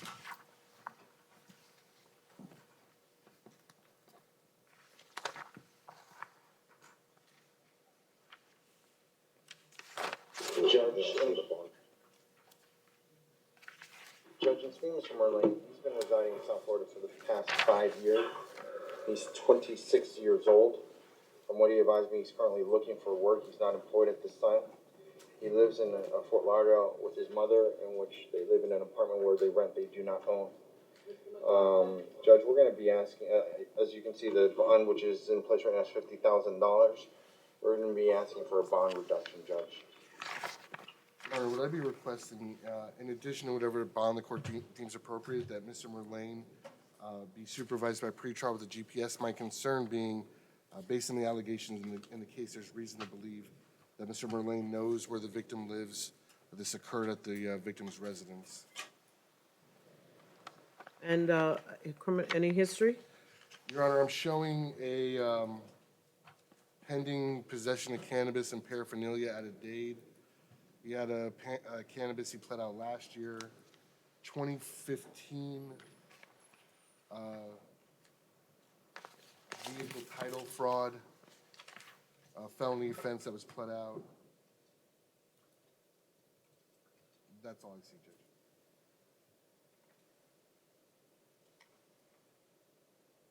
And Judge, Mr. Merlin is looking forward to having his day in court. I told him today's not his trial date, but my understanding is the ATV or the vehicle involved is actually owned by Mr. Merlin.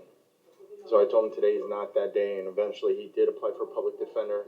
I told him to get that information to his public defender so he can let the case filer know. So hopefully then this will not be filed as a charge. All right, so the ATV is owned by Mr. Merlane, and you don't have to answer, but I just need to comment on this. If the ATV is owned by Mr. Merlane, why don't you show up with whatever title and go and pick up the vehicle, as opposed to organizing a purchase through social media, then going to the place, and then once a person is showing the ATV, then somebody holds that person back, and then they hook up the ATV and took it.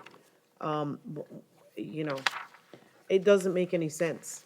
I am going to impose a $10,000 bond, and if Mr. Merlane posts his bond, he is going to be on a level 2 pretrial supervision.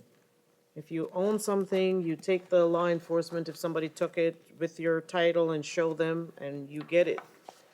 No victim contact and no return to that location.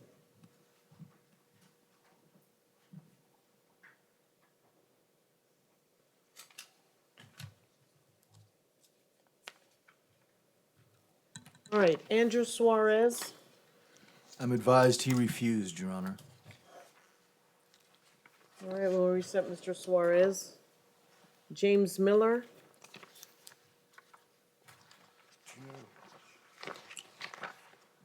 He's the person judge is here, man. Mr. Miller, come on up, please. See if it has a date there.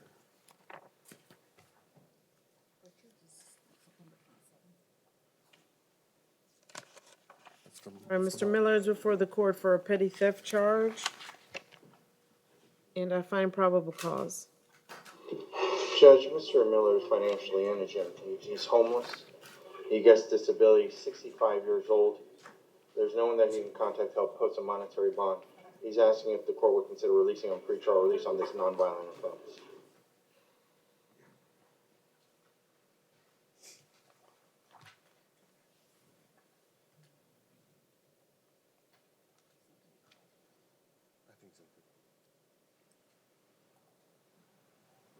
Brenda ROR, yes.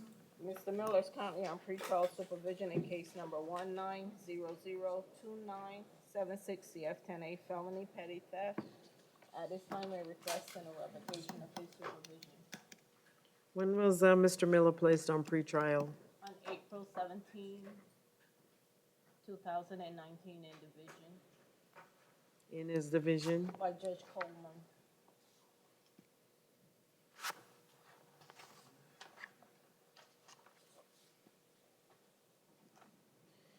All right. What kind of history does Mr. Miller have, if any? Michelle, or do you want me to look it up?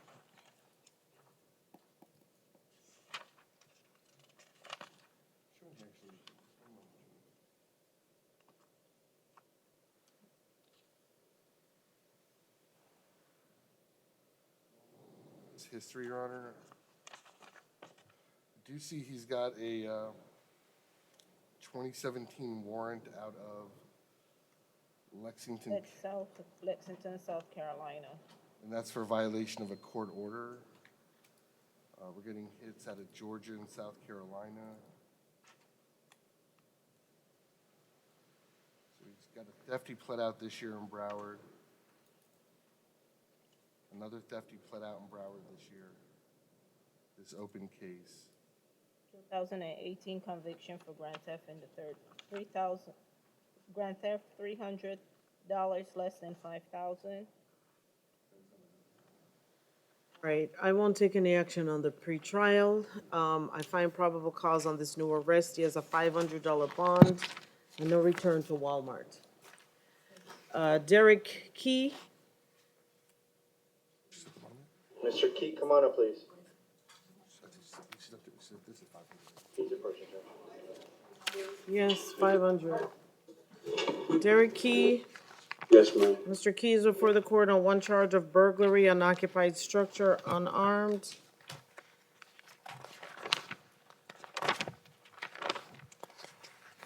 And I find probable cause. Judge, there's no way Mr. Key's gonna be able to afford the $25,000 bond on this third-degree felony. He's 45 years old, been living in South Florida for about 30 years. Judge, he is on disability. He collects about $880 a month. He's on housing. He lives locally here in Pembroke Pines. Through that housing program, he pays $317 a month for the apartment where he's been residing at for about a year and a half. And electric also. Judge, my understanding is the only person that could post his monetary bond is his mother, but his mother's not going to be able to afford the $25,000. She's a home care aide. We're going to be requesting a $2,500 bond on Mr. Key's behalf, Judge. Your Honor, just to advise you, as far as recent history, Mr. Key had a 2014 robbery by sudden snatching. That was dismissed on competency grounds June 19th of this year. An 09 trafficking in oxycodone that was dismissed on competency grounds September 24th of last year. I see 1, 2, 3, 4, 5, 6 other cases that were dismissed on competency grounds. He's got an 05 strong-arm robbery, actually 3 strong-arm robberies in 05 that he pled out, one with a battery, 2 counts of theft in 05, numerous other priors, and I was being advised that he has numerous priors in Palm Beach County that were dismissed on competency grounds as well. All right, I am going to leave the $25,000 bond in place at this time, okay? Judge, I can't afford that. Will you please help me, miss? I've been having my own place now for a year and a half, and I've been doing well. I just got mixed up with the wrong people, and I was in the wrong place at the wrong time. That's it. That's all this is. I didn't do anything. All right, well, we need to, you need to speak with your attorney further, but I'm gonna leave the bond in place based on all the priors, and maybe there's other things that needs to be addressed, okay? James Sanders.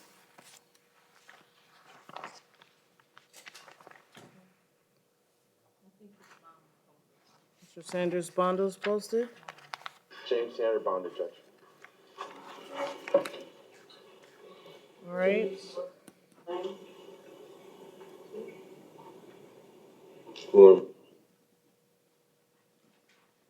All right, there's a James Sanders, Sanders, bonded, right? Yes. All right, so James Saunders, Saunders, is before the court this morning for one charge of grand theft. Of course, they had to put them right up. I know. All right, so, I find probable cause. Nothing to add from the defense, Judge. All right. So Mr. Saunders has a $1,000 bond and a no return to Walmart in Margate.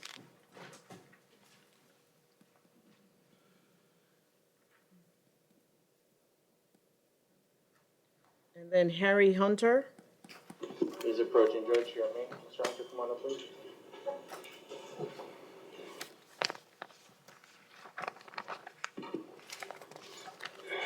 All right, Mr. Hunter is before the court. Sure.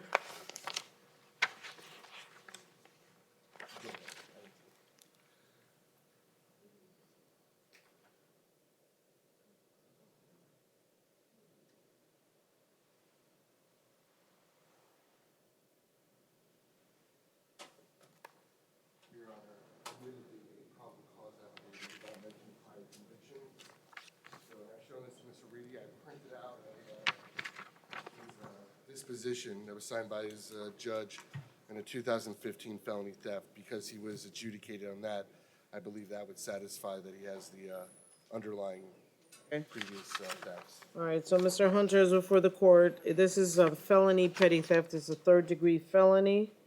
And number 2 is resisting officer without violence, and I find probable cause. Judge, unfortunately, right now, Mr. Hunter has, he doesn't have his phone with him. He has no phone numbers memorized, so he has no one that he can call at this time to help post his monetary bond. He's been living here his whole entire life. He's 49 years old. He works. He got a job approximately 2 months ago working part-time at a place called Dream Cream. It's an ice cream parlor in Pompano. He's getting paid minimum wage. My understanding is he lives in Pompano Beach. He just moved in about a week ago. A friend is helping him out, allowing him to stay there rent-free. But Mr. Hunter cannot afford to post any sort of bond, so he's asking to be released on pretrial release. Your Honor, Mr. Hunter was just, where is it so? He was just released from state prison March 6th of this year on the case I provided you the disposition on. He was sentenced to just over 17 months state prison in that case in July 6, 2018. Before that, 2012, felony theft, he was sentenced to 34 months state prison. Another felony theft in 2011, 34 months state prison. Possession of cocaine, 2012. Felony theft, 09, 2-year state prison. Theft, 09. Felony theft, 09. Felony theft, 09. Felony theft, 08. Felony theft, 07. Felony theft, 06. Theft, 06. Felony theft, 02. Theft, battery, resisting a merchant, 02. Felony theft, 02. Theft, 99. Numerous other priors, and those are only the theft-related priors, Judge.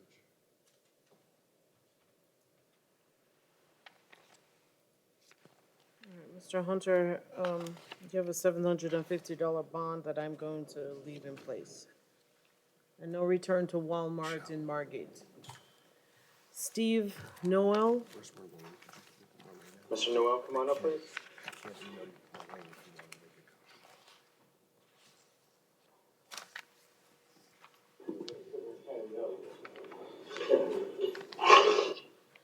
All right, this is a handwritten PC that, I tried forging through. If I may, Your Honor, Okay. Your Honor, the way I read it, it says Detective Schultz was in the area working in an undercover capacity and conducted surveillance on the listed location. The undercover observed the defendant conduct 2 separate narcotics transactions. He also observed defendant hide his stash of narcotics. Defendant was still at listed location. We made contact while his stash was recovered. Defendant then detained. Stash was a crazy glue container, which was filled with field test positive crack cocaine rocks. Defendant also had $47 of currency, which was taken as evidence. I don't think that's enough to establish possession with intent to sell. We don't know how many crack rocks were supposedly in this crazy glue container. The officer didn't bother to write that in. $47 is not an amount consistent with somebody who's selling cocaine. It looks like there may have been one transaction. We don't know what that transaction was. The officer comes to the conclusion that it was a narcotics transaction, but he doesn't know that because no narcotics were recovered. So all we have is an unknown amount of cocaine in a crazy glue container, and I would submit that that's not enough to establish the element of possession with intent to deliver. It's more than just that, Your Honor. It was 2 hand-to-hand transactions. He then hid his stash that it's alleged he was using to conduct these transactions. based on the prior conduct that was witnessed by undercover law enforcement, Your Honor, it's reasonable to believe that the stash that he was in possession of was to be used to conduct further transactions. It's still not enough because we don't know what was transacted. I'm not gonna agree with defense, and I'm not gonna make a probable cause for possession with intent to sell, manufacture, or deliver. I'll make a finding for possession. Okay? Yes. Mr. Noel is currently on pretrial supervision in case number 19005687 CF10A. Armed false imprisonment and aggravated assault with a deadly weapon. He was released to pretrial supervision on May 2nd, 2019. At this time, we are requesting a revocation of supervision. All right, and,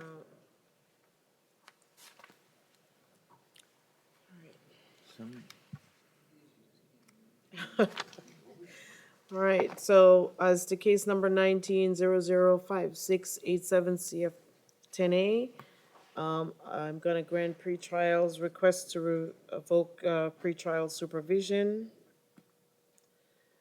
Is that what degree is that armed false imprisonment? Is it a Well, I'd have to check, Your Honor, but I can tell you the total bond of the matter was $20,000 bond total with the GPS monitor. So he's already on a GPS. Oh, so was this a monetary It plus? was both, yeah.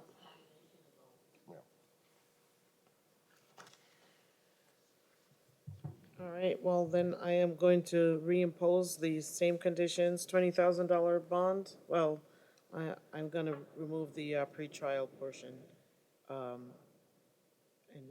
So it's 1 and 2, charges 1 and 2. All right, so I'll impose 10,000 on 1, 10,000 on 2, okay? And then as to this new arrest, a possession, I make a finding of possession cocaine, and I'm going to leave the bond at $2,500. And just so the record's clear, we do not represent Mr. Noel on that other case. It appears that it may be regional conflict counsel. Okay. All right, Anthony Malazzo.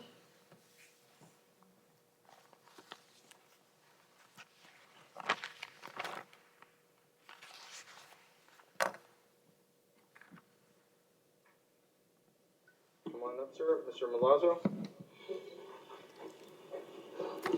Mr. Malazzo is before the court on one charge of robbery, no firearm or weapon. I find probable cause. Judge, I speak Mr. Milazzo. He indicated this is the first time he's been arrested in his life. He's a registered voter. He's 23 years old. He was working at Coca-Cola, and he just recently got laid off, and now he's looking for employment. Right now, unfortunately, though he is financially indigent, he's homeless as well, Judge. So we're asking if the court would consider releasing him on pretrial release. Your Honor, the state would be requesting a $7,500 bond.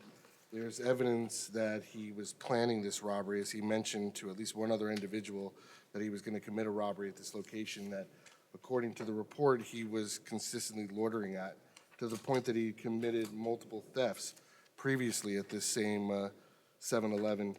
He put the clerk in great fear by essentially threatening her with a firearm, telling her while he was committing the robbery, essentially that his brother was outside with a gun. When demanding that she open the safe and register and give him the money from it. $7,500 bond, no return to the 7-Eleven. Jason Mace. Mr. Mace, come on up, please. Mr. Mace is before the court on one charge of possession of fentanyl. And I find probable cause. Judge, Mr. Mace is requesting to be released on pretrial release. All right.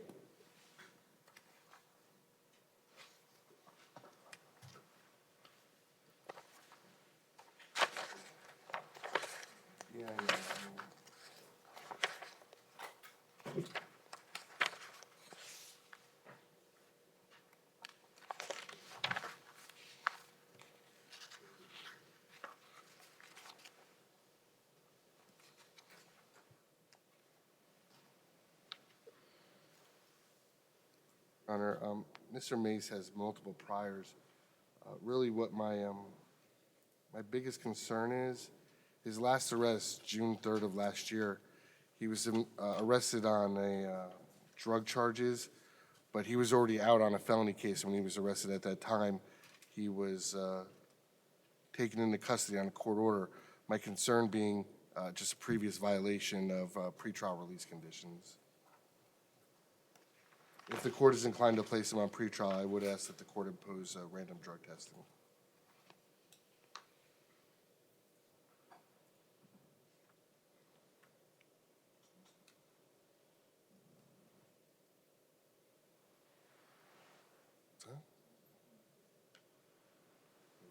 RR to pretrial supervision, random drug testing.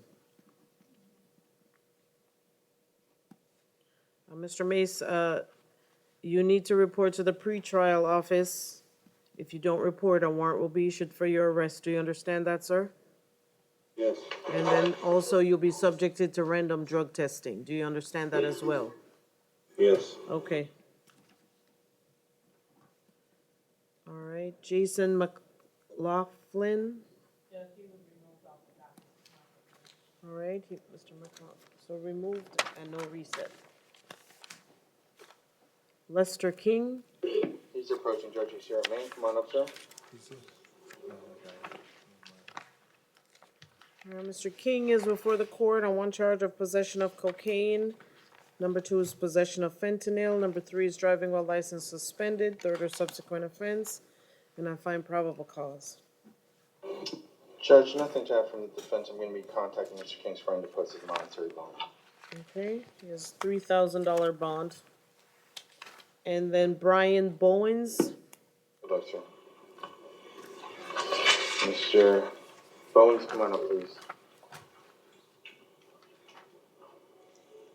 All right, Mr. Bowens is before the court. Charge 1, grand theft auto.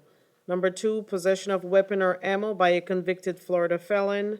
Number 3, possession of MDMA. Number 4, violation of felony probation, no bond hold. Number 5, robbery, no firearm or weapon. Number 6, battery, second or subsequent offense.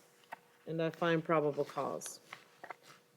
Judge, and speaking Mr. Bowens, he's 26 years old. He's been here his whole life. He's on disability. He's not working. He gets $750 per month. We're asking you to take that into consideration, determining reasonable release condition for Mr. Bowens on counts 2 and 5. Your Honor, the state's going to be requesting a $5,000 bond on count 2, a $25,000 bond on count 5. Noting the allegations in this case, and this is according to witnesses, that Mr. Bowens and other subjects attacked the victim, punching and kicking the victim in his facial area, then robbed him, left the victim at the scene unresponsive, and he had to be transported to North Broward Medical Hospital for his injuries. All this being done while he is on probation for aggravated battery with a deadly weapon. His probation was just modified June 13th of this year. In 2011, he was convicted of aggravated battery with a deadly weapon. He violated probation, was sentenced to 3-year state prison. In a separate case in 2011, he was convicted of strong-arm robbery, violated probation, sentenced to 3 years of state prison, and he is also, because of his priors and the cases on probation for, qualified as a violent offender of special concern.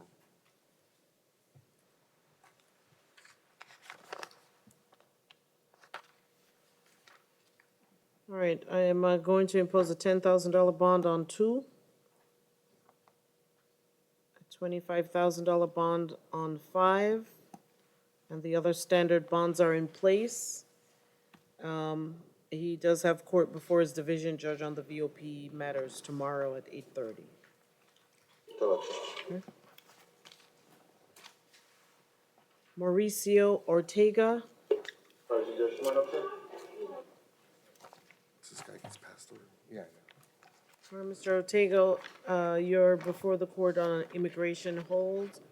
It is a no bond hold that's placed by Department of Homeland Security, so you will have to go before an immigration judge on that charge. I find probable cause. Tony Jones. Hold on, Your Honor. All right, Mr. Jones, this is for can open it, it's a change of charge. Judge. Well, is it, possession, what, Looks like this was addressed yesterday at his arraignment, Your Honor. okay, From what I can tell, this bond was set at $10,000 with the GPS monitor. okay. So, sir, I know this was reset because you were before your division judge yesterday, but it is for the same matter. So there's not going to be any change from what your division judge did yesterday, which is what, $10,000 bond? 10,000, Your Honor, and I would just ask, unless ordered differently, if the court would just impose all the previous release conditions. There was a GPS monitor. Well, whatever his division judge did yesterday. Fair enough. Do we have that? I just meant, I believe there was originally a no contact order, Your Honor, because one of the other charges was aggravated stalking. That's all Okay. I'm referring to. Okay. But as to this charge, it's the arson, and your judge imposed a $10,000 bond. Whatever other conditions apply to the other charges is still in place. You understand that? Yes, Your Honor. Okay. Michael Leaf, do we have Mr. Leaf today? Okay. Mr. Leaf is here, he wants to represent himself. Judge, I asked him not to talk about the facts of the case, Judge. All right, Mr. Leaf, you're before the court on one charge of battery on an officer or firefighter, and I find probable cause. What is it that you wish to say, sir? Yes, ma'am, I died. They had brought me back with Narcan. I was in the paramedics in the fire, whatever the paramedic car is. And I was having a seizure and vomiting and pissing all over myself. And I guess one of the firefighters or whoever was in there saying that he had got spit on or whatever. But I was not in my right mind. I was under Narcan, I was unconscious. They brought me back, and that's what I went to jail for. That's what I'm in jail for. Your Honor, I don't know how. And Your Honor, I would just note, and obviously Your Honor's read the probable cause affidavit. It does appear that Mr. Lee's actions were not involuntary, considering his actions immediately before he spit on the paramedic, who, as he mentioned, happened to save his life, and what he had verbally stated to the paramedics before he spit on the paramedic. All right, does Mr. Leaf have any priors? He does, Your Honor. Actually, I need to check one thing.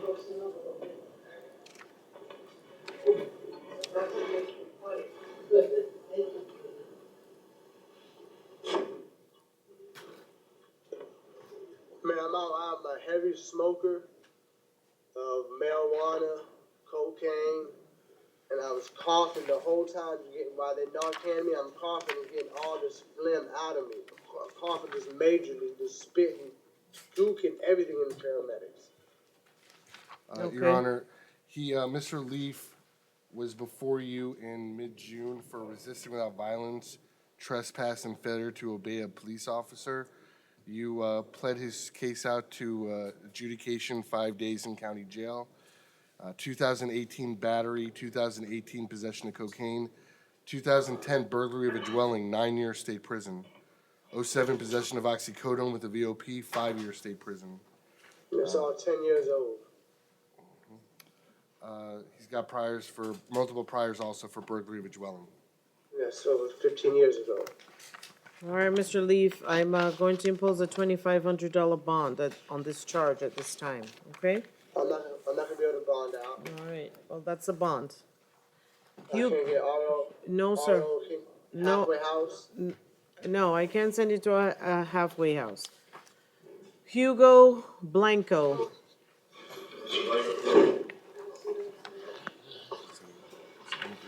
He's approaching, Judge, you have me? Mr. Blanco is before the court on one charge of violation of felony probation. That has a no bond hold. And then there is also and immigration hold, placed by, it's a detainer by, Department of Homeland Security. And I find probable cause, that also has a no bond hold. So, sir, you have to go before the immigration judge on that, charge. Was he already, magistrated on the VOP? Okay, all right. All right. I asked that only because they gave me the booking report for charge 2 on the immigration hold. All right, so he has 2 no bond holds. Chesnell Florimon, North Broward. Judge, I've been informed he's in courtroom 7870. okay, Mr. Florimon is in court. Judge, he has numerous no bond holds. He has numerous, and he's represented by the Public Defender's Office? All right, so this is charge number 11 for possession of fentanyl. It's an ad charge. So I'll find probable cause and, leave the bond at $1,000. Judge, if I can inquire, on page 20, there was a gentleman by the name of Wayne Richards. He's still here. Yeah, He wanted his attorneys came in, signed in. Does anyone know if he's coming back? Deputy, do you know if, Russell Williams is coming back? All right, so then we can address him. His attorney had come in and signed in. But, Mr. Richards, I believe that your attorney is probably not coming back because of the VOP matter. And so you'll see him in court tomorrow.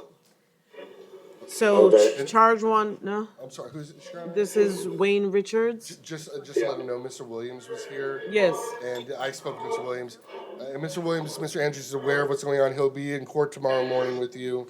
He's All right, so that's what aware of it. happened. He came in, he did sign in. I thought he was coming back, but you're before the court on a violation of felony probation with a no bond hold. You will see your division judge tomorrow at 8:30, and so Mr. Williams will be in court with you tomorrow, is what he says.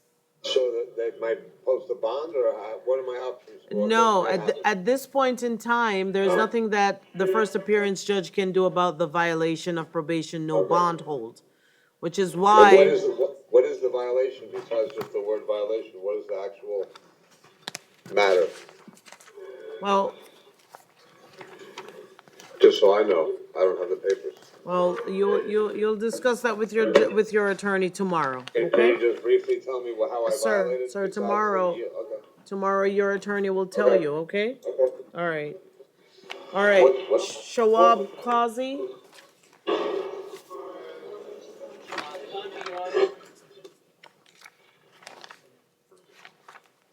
All right.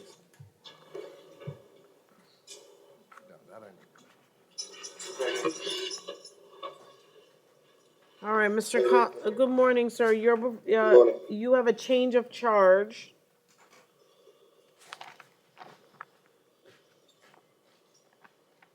We're only here to address, well, charge 1, which is the it's now attempted robbery, no weapon. Yeah, technically, Your Honor, I believe.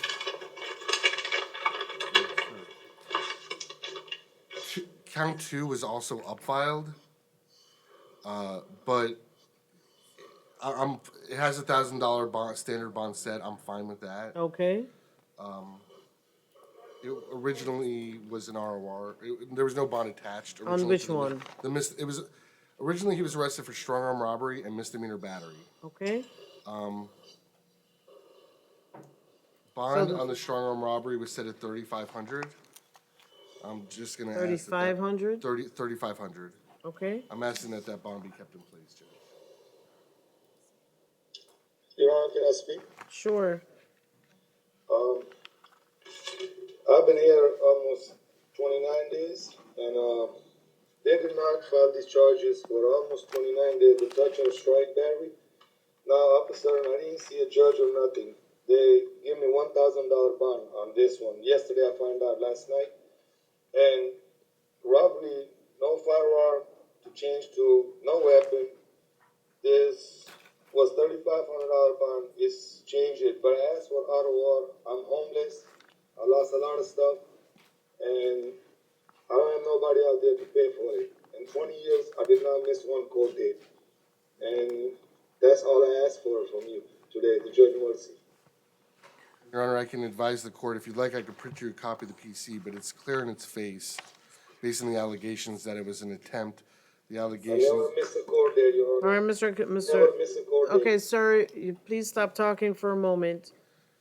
the allegations were clear on their face that it was an attempt, Your Honor. I have no reason to believe that Your Honor didn't realize the allegations were an attempt. It was simply a matter of that they could not book him for attempted robbery. So when it was filed that way, it created the change of charge. Okay. It's the same allegations that were originally presented before the court. And he is, and as far as the time, Your Honor, he was arrested on August 29th. The information was filed September 20th, so it was about 3 weeks. And he's scheduled for arraignment October 2nd at 8:30 a.m.